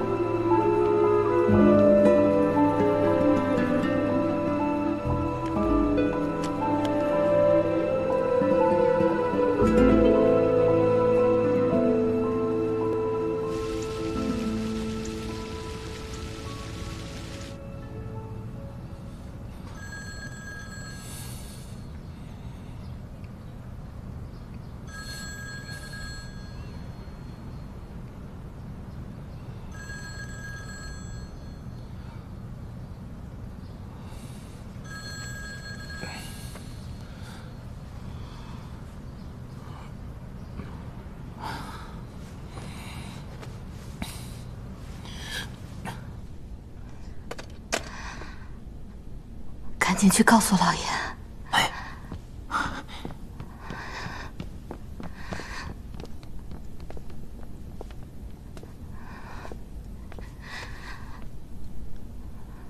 怎么了？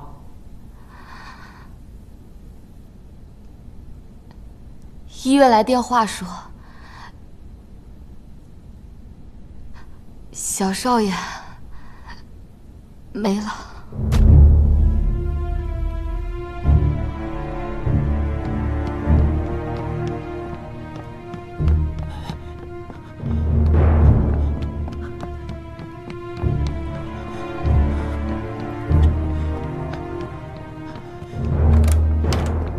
老爷，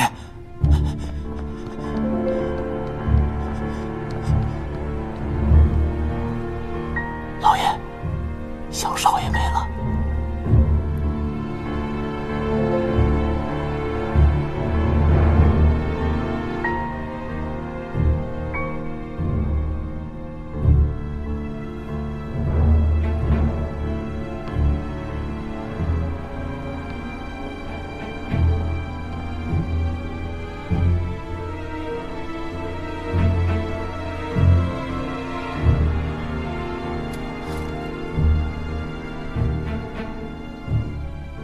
贾克，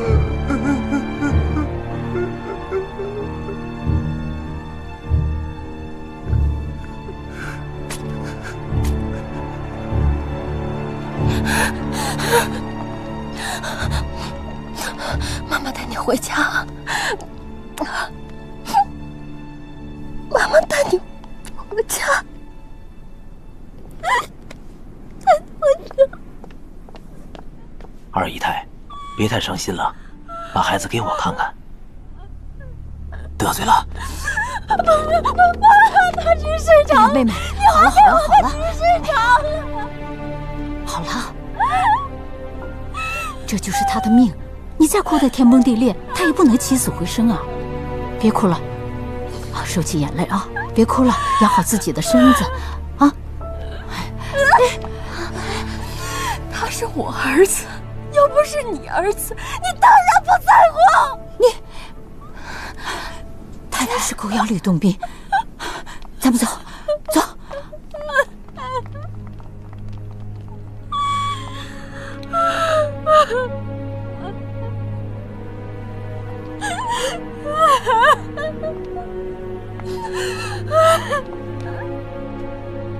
孩子太小，夭折了，不宜大肆操办。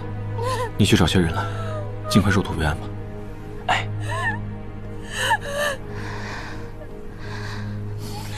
妹妹，再悲伤也要面对现实啊！你就放手，让小少爷去吧。你后边的路还长着呢，啊！康儿走了，他是我唯一的儿子。老爷现在又是这个样子，他怎么可能再给我一个儿子？没有儿子，我未来的日子要怎么可有希望？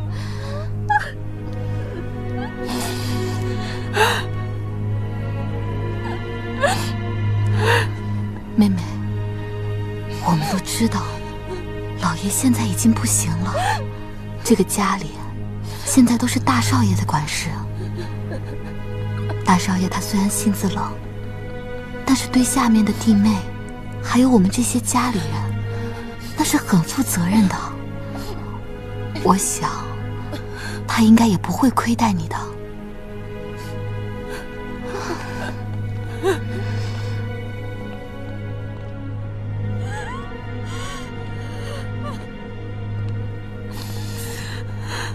孩子还是没能保住，对不起。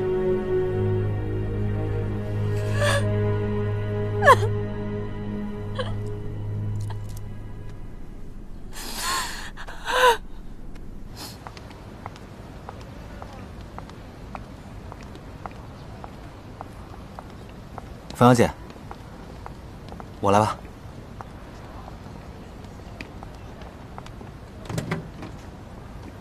冯小姐，昨日我已将你姨母送去火车站，过几日就能到广州了。您放心吧。辛苦你了，阿文。客气，冯小姐。来，箱子给我。谢谢。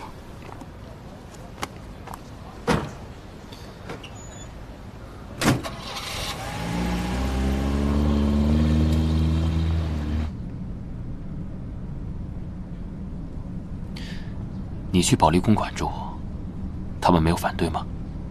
我跟爹妈说，保利现在缺一个助理，大哥还帮我说了半天好话，这才同意我搬出来。你大哥啊，倒是一个很开明的人。哎，对了，他是不是对政治感兴趣？最近他跟一些进步青年来往很密切，他没有跟你说过他要加入什么社团吗？大哥没跟我聊过这方面的话题，是有什么不对劲吗？暂时还没有。要不这样，我派人盯着他，要是有什么情况的话，我第一时间告诉你。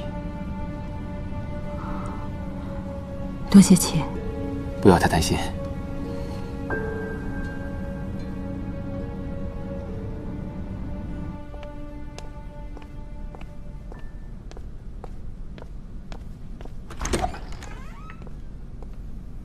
看到今天的新闻了吗？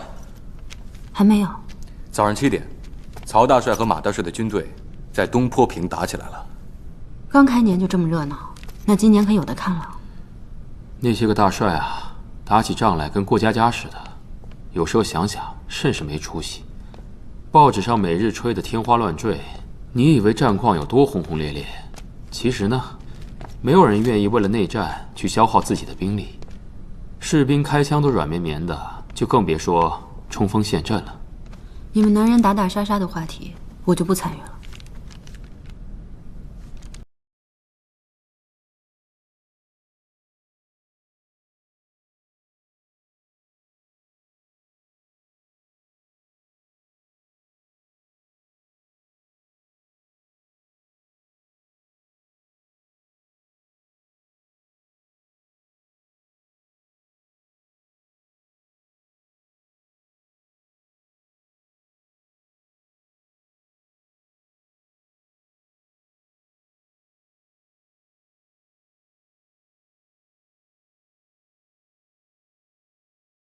不都一样，没有区别。杨先生，说说你掌握的情报吧。从表面上看，荣家的掌权者确实是荣家尚，但他现在手中掌握的，大多数都是白道上能见得了光的生意。当然，要归功于这次文春里事件，把荣家尚手上的现钱已经挥霍一空。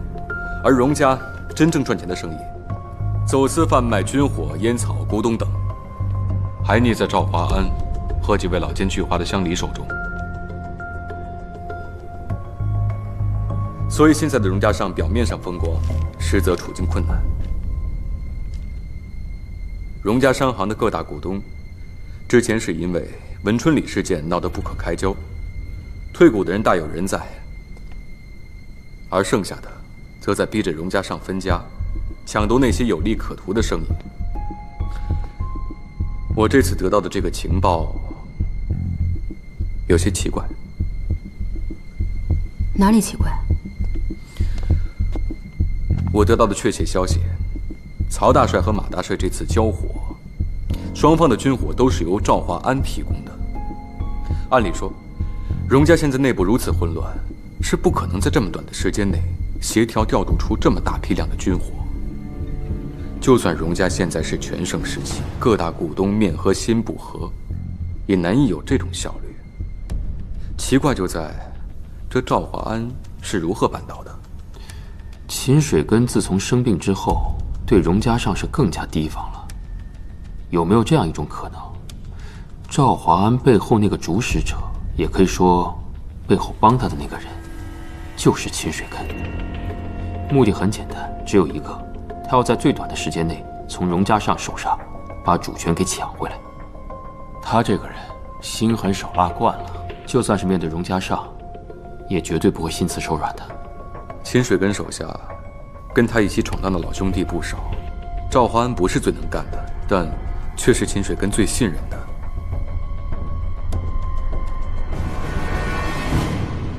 我赞同七爷的想法，这背后的靠山，肯定是秦水根无疑。我看未必是信任，这两个人手中都掌握着彼此的秘密，相互牵制，利益结合，早都已经融为一体了。现如今的荣家，赵华安，一人之下，万人之上。如果秦水根不出面来权衡各派的势力，很快他们会内部瓦解的。七爷的意思是说，制造混乱，然后让荣家这些元老们都认为赵华安要自立为王，然后搅乱他们的野心，再趁机把荣家给拆散了。说的没错。冯小姐这个想法，我之前也想过，但是根据目前的情况来看，这赵华安对荣家依然是忠心耿耿的。这赵华安还有砝码。什么砝码？他在南方的心腹已经做到了中高层，这运输队的联络密码本也在他手上。就是说，每一次运输选哪条线路，行走到何处，在何处交接货物，都只有他和他的亲信知道。秦水根之前手上也有一本，现在应该是在荣家上手上。我知道那个密码本的事，就是我在荣家破解的那个，对吧？对。冯小姐把密码破解了之后，他们又重新换了一套。但是最重要的是，赵华安手中还有一套自己的密码，用在他私人的运输队上。其实不光是他，剩下那几个堂口的堂主，都有自己的私货，有时候为了挣更多的钱，甚至贪污倒卖荣家的货物。当初秦水根也是为此事颇为苦恼。对了，那些联络用的密码，杨先生能搞得到吗？不难，窃听电报即可。但是解开密码需要花费些功夫。解密码有我呢，最重要的是先把密码本弄过来再说。冯小姐的本事，我是领教过的。好，那我这就去办。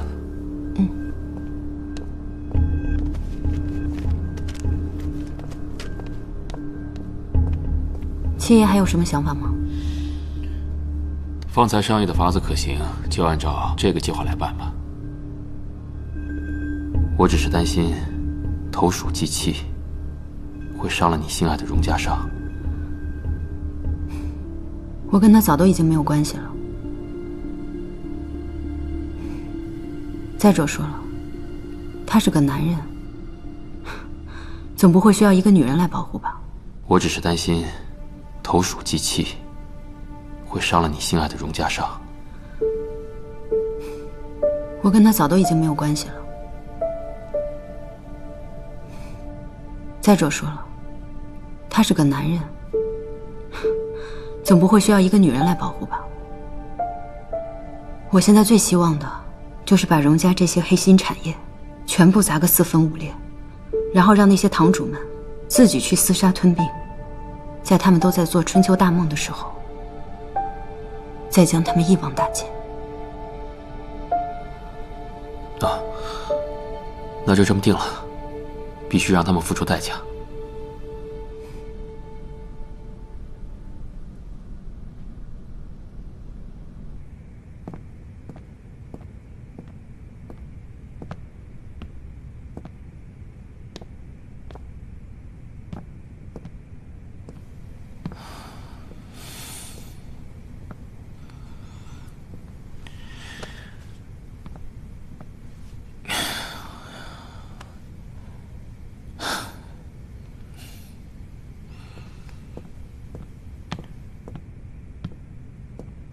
大少爷，用点宵夜吧，厨房炖着乳羊汤，鲜得很。不用了，晚上应酬的酒局上喝了一肚子酒，没什么胃口。家里还好吧？哎，小弟的事情处理得怎么样了？太太在张罗着，已经派人回祖坟看风水了。棺材也订好了，明日他们送过来。孙姨太这些天好多了，今天还在院子里散步，老爷找了一块玉出来，说是等小少爷入土时带着。知道了。啊，少爷您休息。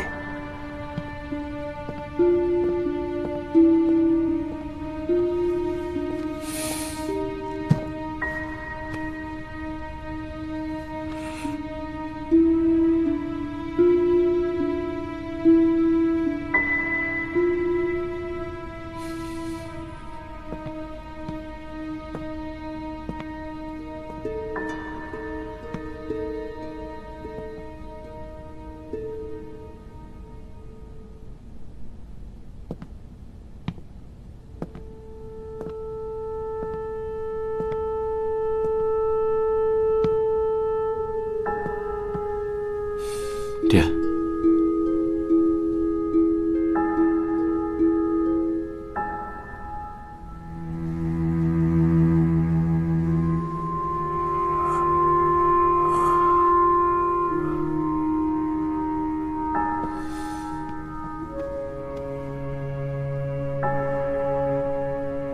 小弟走的那天，你晕过去了。医生来诊断，说是轻微的中风，导致手臂麻痹。嘉盛，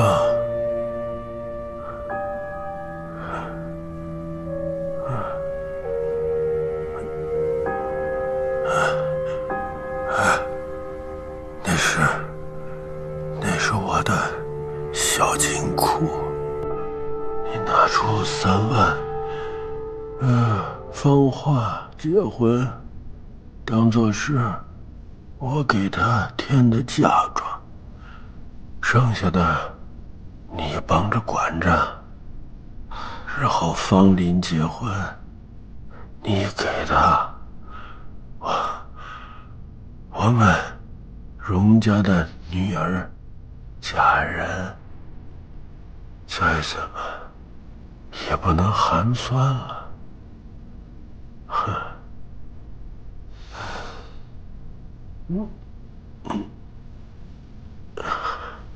淑君呢？太太回娘家了，明天一早回来。淑君回来，让她来见我。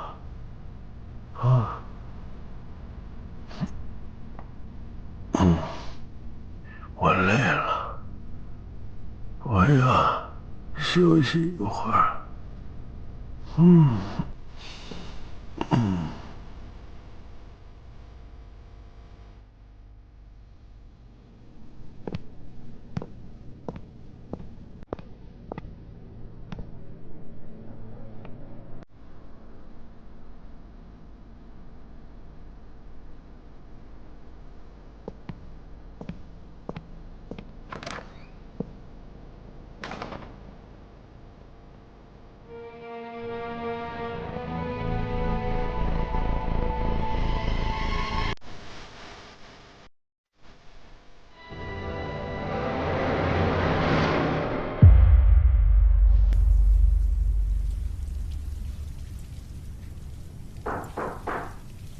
送餐的倒是够快的，进来吧。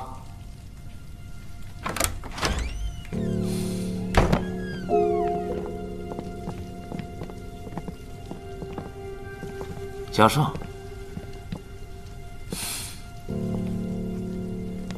你怎么来了？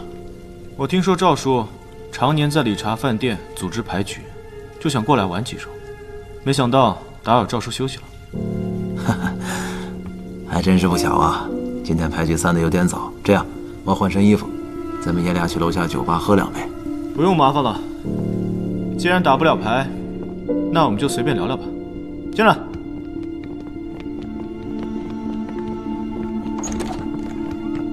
哎，干什么？哎，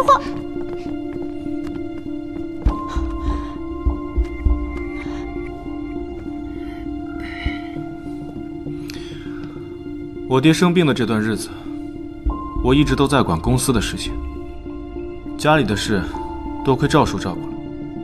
看起来赵叔对太太尤其关怀，难怪太太最近容光焕发，看起来年轻了好几岁呢。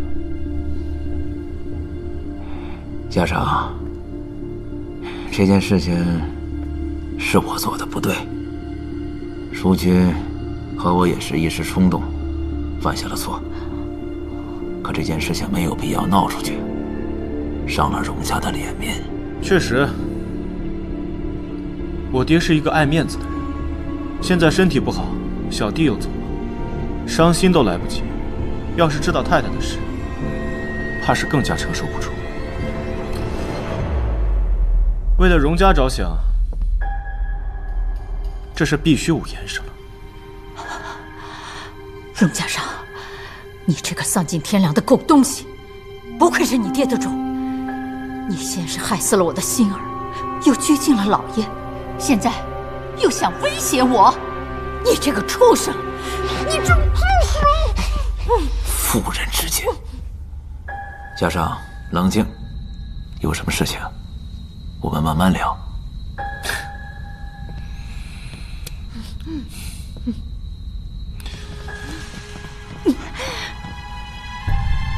赵叔，我爹已经能和我说了，他叫秦水根，为了贪图他的结拜兄弟荣定坤的一张彩票，秦水根杀了荣定坤。终究只是保不住活呀。那个荣家的女孩子没有死，她回来了。原来如此，她是谁呀？不会是你的家庭教师冯小姐吧？你就是那个赶车的汉子吧？世珍对你有一点印象，你骗他娘去见我爹，然后和我爹一起砍杀了他们母子。果真是他。坤哥跟我说过，第一次见他就浑身冒冷汗。坤哥从来没有怕过任何一个女人，唯独见了冯小姐，让他大吃一惊。他是来复仇的吗？我爹一直都很怕吧，所以一时买不下文春里，就不惜放火烧。因为文春里一旦被别人买去，老楼里真荣定坤的尸体就会被别人发现。我其实是不赞同他放火的，那样反而会弄巧成拙。荣定坤是你爹亲手杀的，我只是负责藏尸而已。那也是你爹第一次杀人，从那以后心里一直犯膈应，生了心病。你是想说我爹兢兢业业很不容易吗？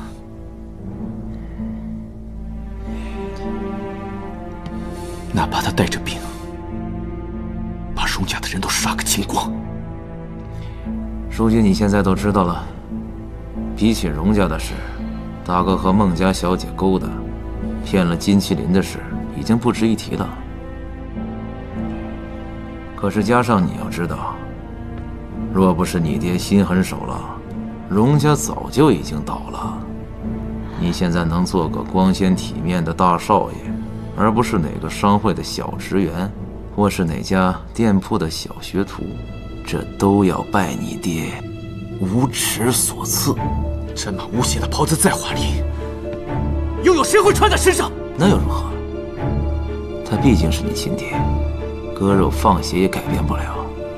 你这辈子都背负着你爹的罪，所以，与其清算他，倒不如想想怎么收拾你这个烂摊子。我爹的罪由我兜着，那赵叔的呢？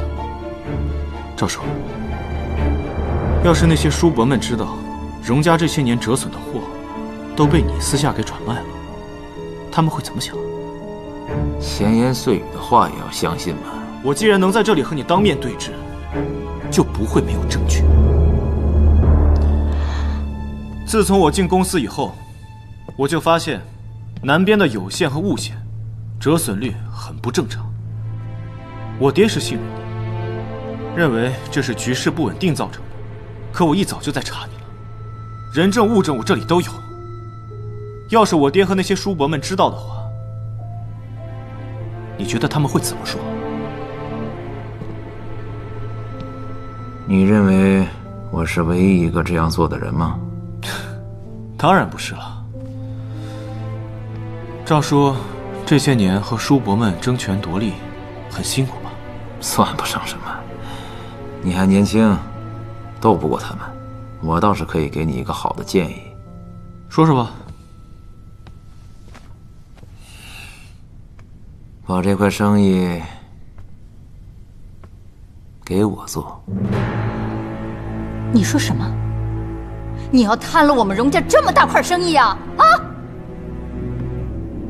家上压不住的，大家面上现在是相安无事，可私下早就已经按耐不住了。与其等这些老家伙背叛，不如让给我，由我来管。赵家和荣家合伙，我做事，你们只管每年拿红利就是。呸！那是我们荣家的生意，凭什么让你白拿？你做梦！赵华安，我真是瞎了眼了！你跟荣定坤一丘之貉，你们都不是东西，混蛋！我这也是为了你们好。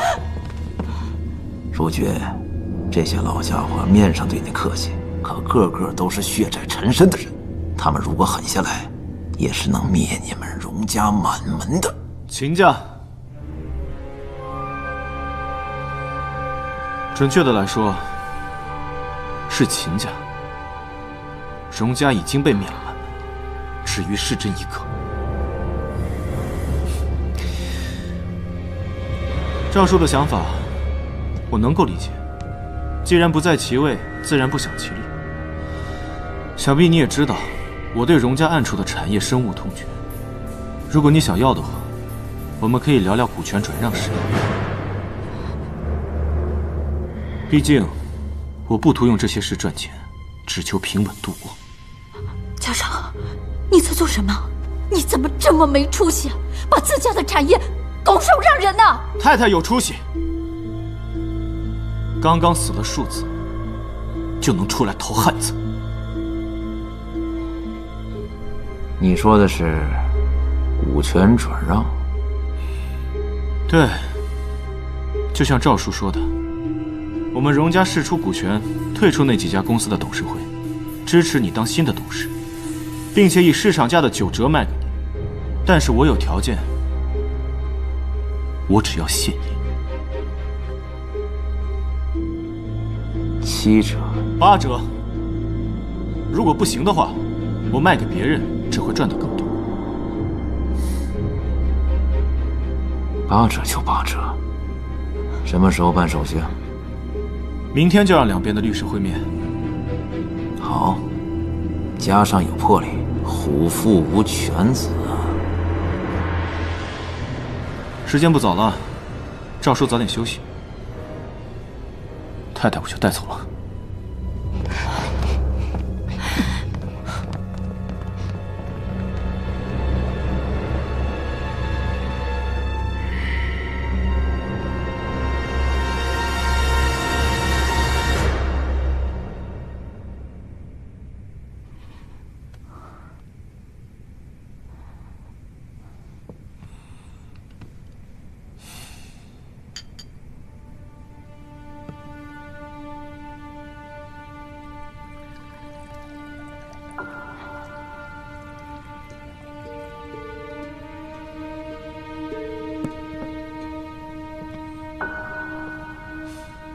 太太，说吧，你想怎么处置我？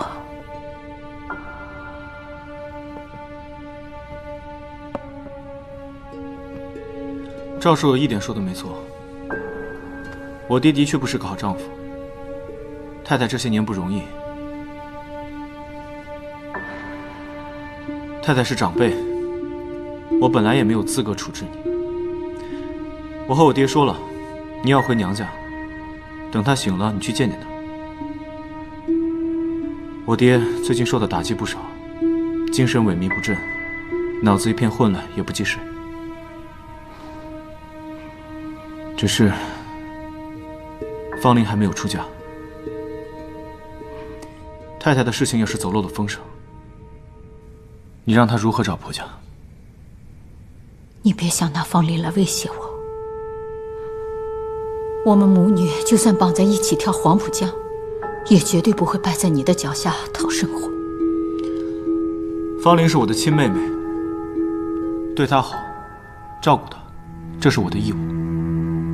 太太心既然已经不在荣家，你若想离婚的话，我会帮你让我爹签字，还你自由。我不能离婚，起码现在不能离婚，要不然凤莲怎么出嫁？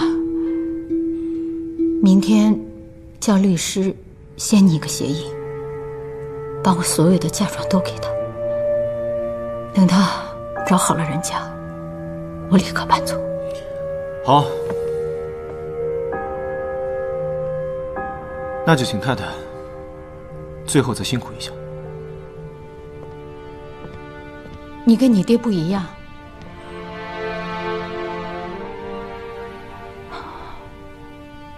我知道你在心里一直恨我。当年让你爹把你送到军校去受苦，可现在看来，如果你没有离开，在这个家长大，受到你爹的影响，也无非变成另外一个人。不对，应该说变成另外一个清水根罢了。也许吧，不过我已经不恨太太了。我们俩各自好自为之吧。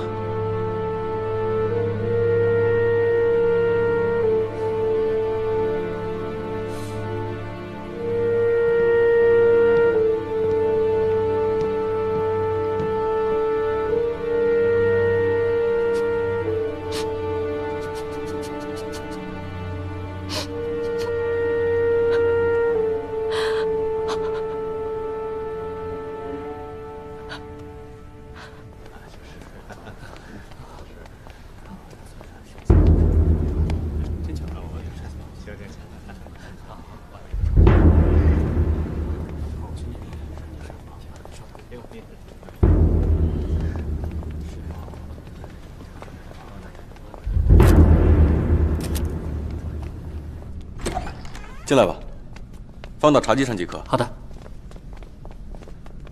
冯小姐，按照你的要求，这些就是荣家旗下商行各个干事详细的背景调查资料。辛苦杨先生了。还有个好消息，赵环和荣家上的律师见面之后，马上就行动了。这是昨天下午他们俩见完面之后，我拦截到的电报。这么一大块肥肉被赵怀安叼走了，看来荣家这是要大乱了。对了，杨先生，你能帮我再找一下关于荣家做烟土生意的资料吗？我现在就去。谢谢。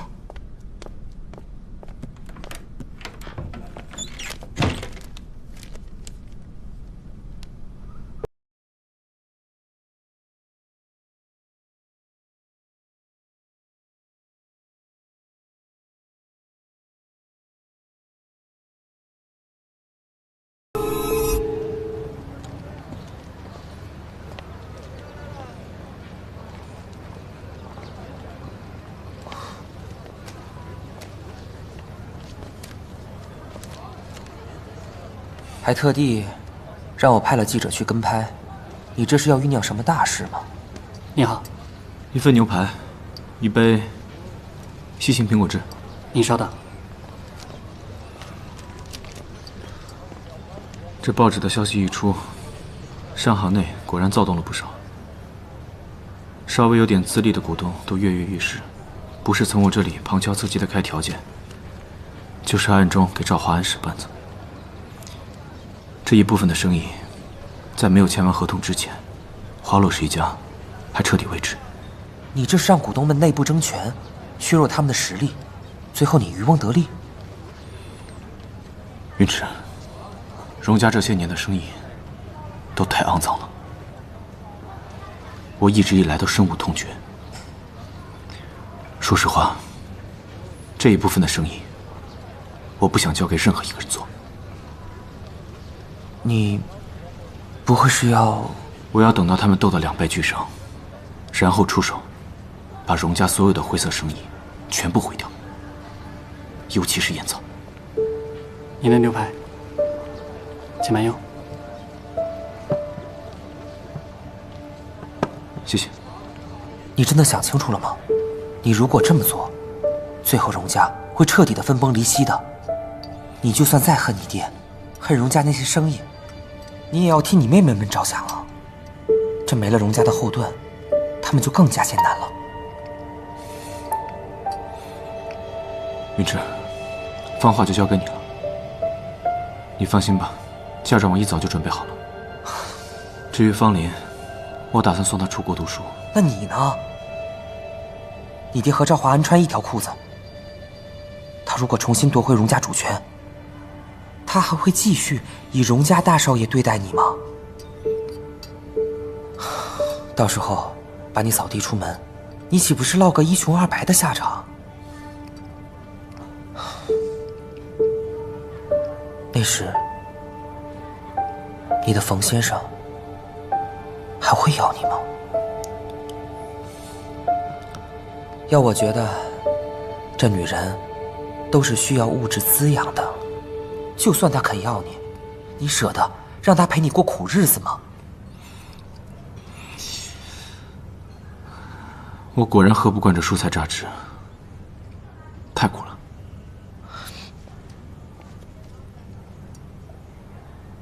明明加了蜂蜜啊，还是太苦了。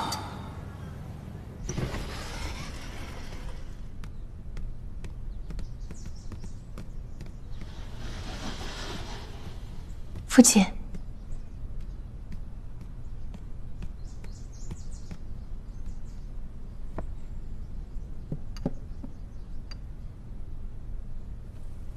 不知道父亲有没有听说荣家的事？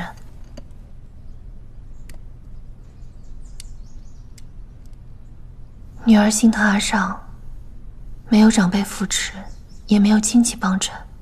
你说你和荣家上在重庆的时候就交往过，你觉得他现在对你的情谊如何？女儿对他还是有感情的。至于他，上海花花世界哪有不变心的男人啊？但女儿跟他毕竟是相识于微时的情分，和那些冲着他名利来的女人是不一样的。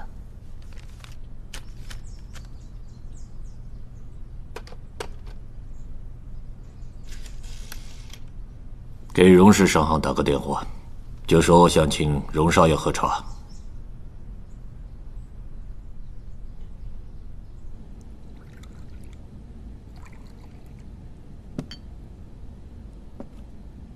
请用茶。多谢。桥本社长这次请我来，有何贵干？听说世之最近处境不是很好，世之在家里非常担心你。你后面那几个叔伯呢，我早就有耳闻，那可都是阎王修罗般的人物。如今令尊受伤隐退，他们不服你，想欺压你，我一点都不意外。晚辈知道自己学识浅薄，也难怪下面的叔伯不服我。其实我最近也在想，索性就把运输和种植两块产业分出去算了。我可不能这么说，这两种产业可占据了你们家6、7成的家产，你不要意气用事，因为一点点的挫折而放弃了家业。令尊打下的江山不易，你要好好守着。桥本社长放心吧，之前签署的合同依旧有效，后面接手的经营者也会履行合同，他们都是有经验的叔伯，同他们合作比我这个年轻人可靠多了。是这样，我自然不担心这个，我是不忍心看到你就这样放弃了家业。如果你有什么难处，尽管跟我说，我会帮你的。桥本社长有何高见？你和我女儿世之曾经有过一段缘分，那个时候你们还小，没能继续下去。等我知道的时候，你已经与杜家有了婚约，我很是遗憾呐。可如今你与杜家已经解除了婚约，会不会考虑和我们家世之在一起？你们两个郎才女貌，门当户对，又是那么多年的情缘。虽然世之是庶出吧，但论容貌才情，一点都不比别人差。桥本社长，我很感谢你替我担心，也愿意出手相助。但是我现在还年轻，所以娶妻对我来说还为时过早。看来你是真的想把家业丢掉了。令尊是怎么说的？现在荣家的事情都由我全权做主。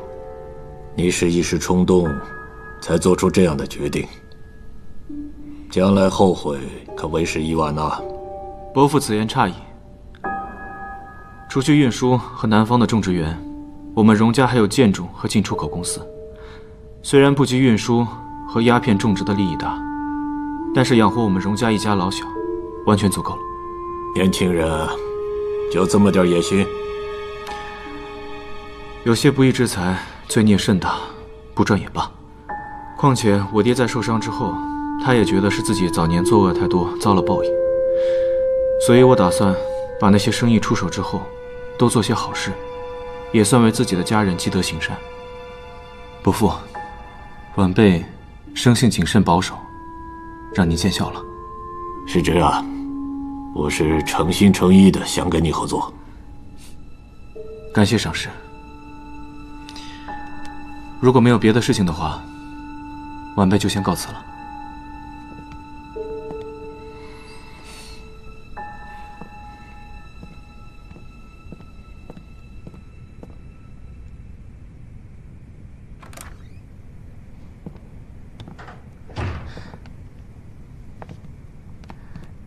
阿尚，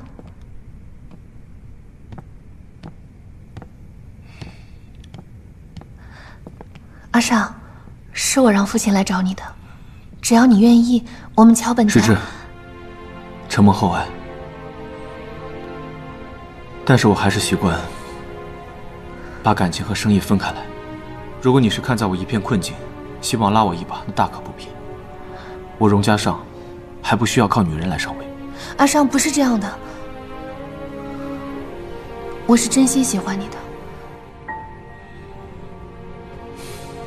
不然我也不会恬不知耻跟父亲说联姻的事。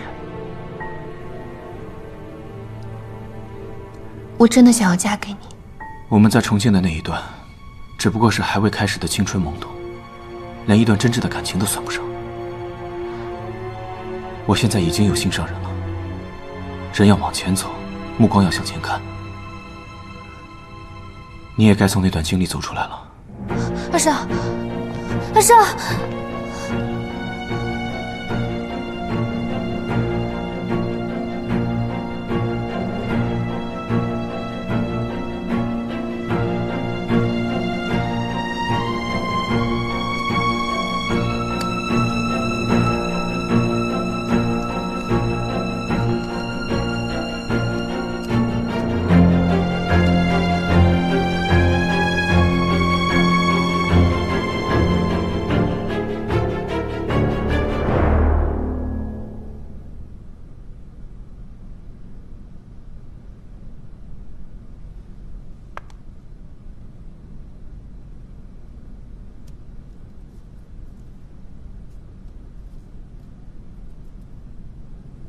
冯小姐，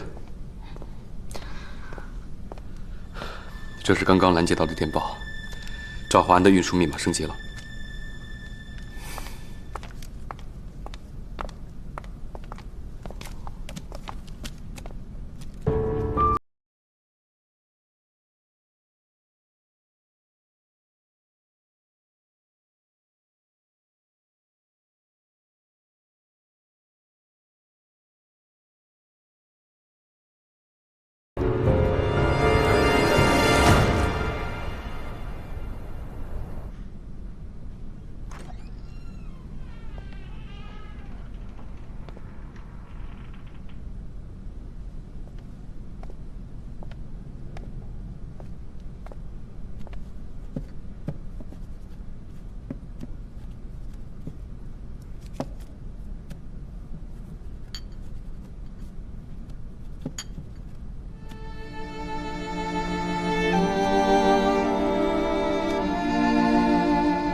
还真的被你破译了，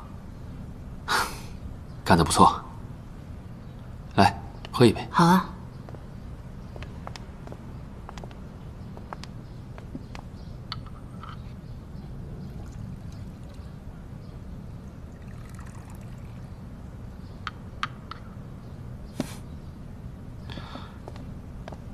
就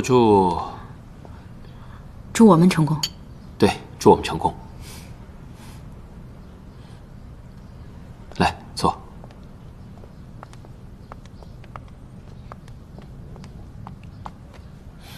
荣家年初有一批货要往外运，这些堂主还真是有恃无恐。我查了一下这批货的一个运输动向，他们运私货居然比运公货还要多。哼！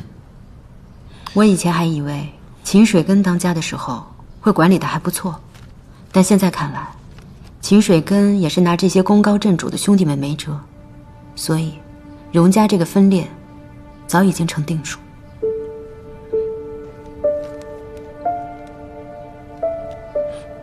荣家，你觉得荣家上他会怎么做？他真的会如外界谣传那般，将荣家所有的灰色生意通通交给赵华安处理？看看就知道了吧。其实我在想啊，虽然这些灰色收入和灰色生意确实很不入眼，也很无耻，但是毕竟能挣很多钱，人又如何会跟钱过不去？我想，如果是我的话，我就与赵华安合作，他干活，我挣钱，一举两得。我觉得荣家上并不是一个喜欢坐享其成的人。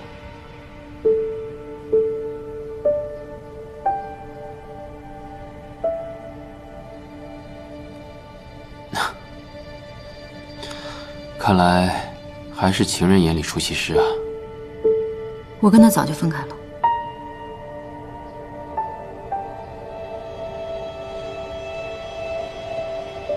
这个家待久了，也该出去走动走动了。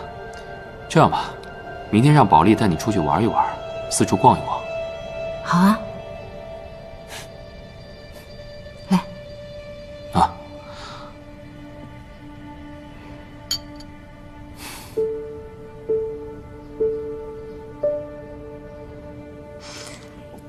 好看。保利，够了，买了那么多了，1年都换不完。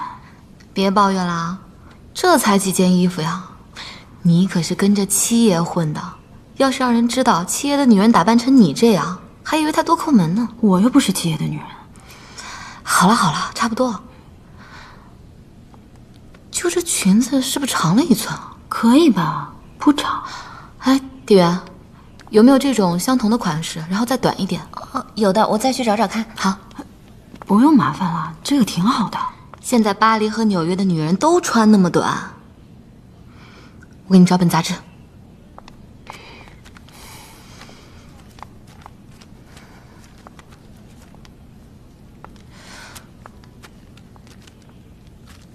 主少沉壮，荣氏分崩离析在即。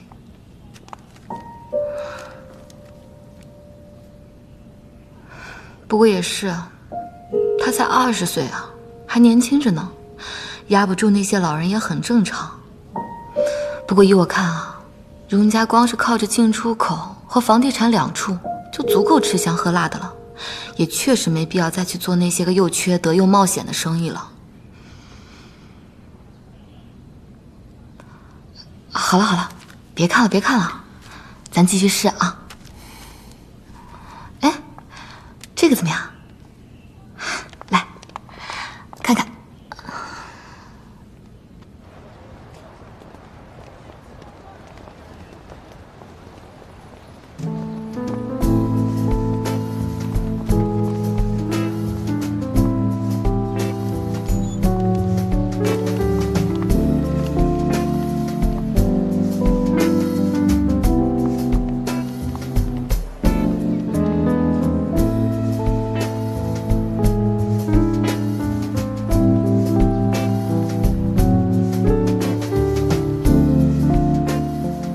该走了。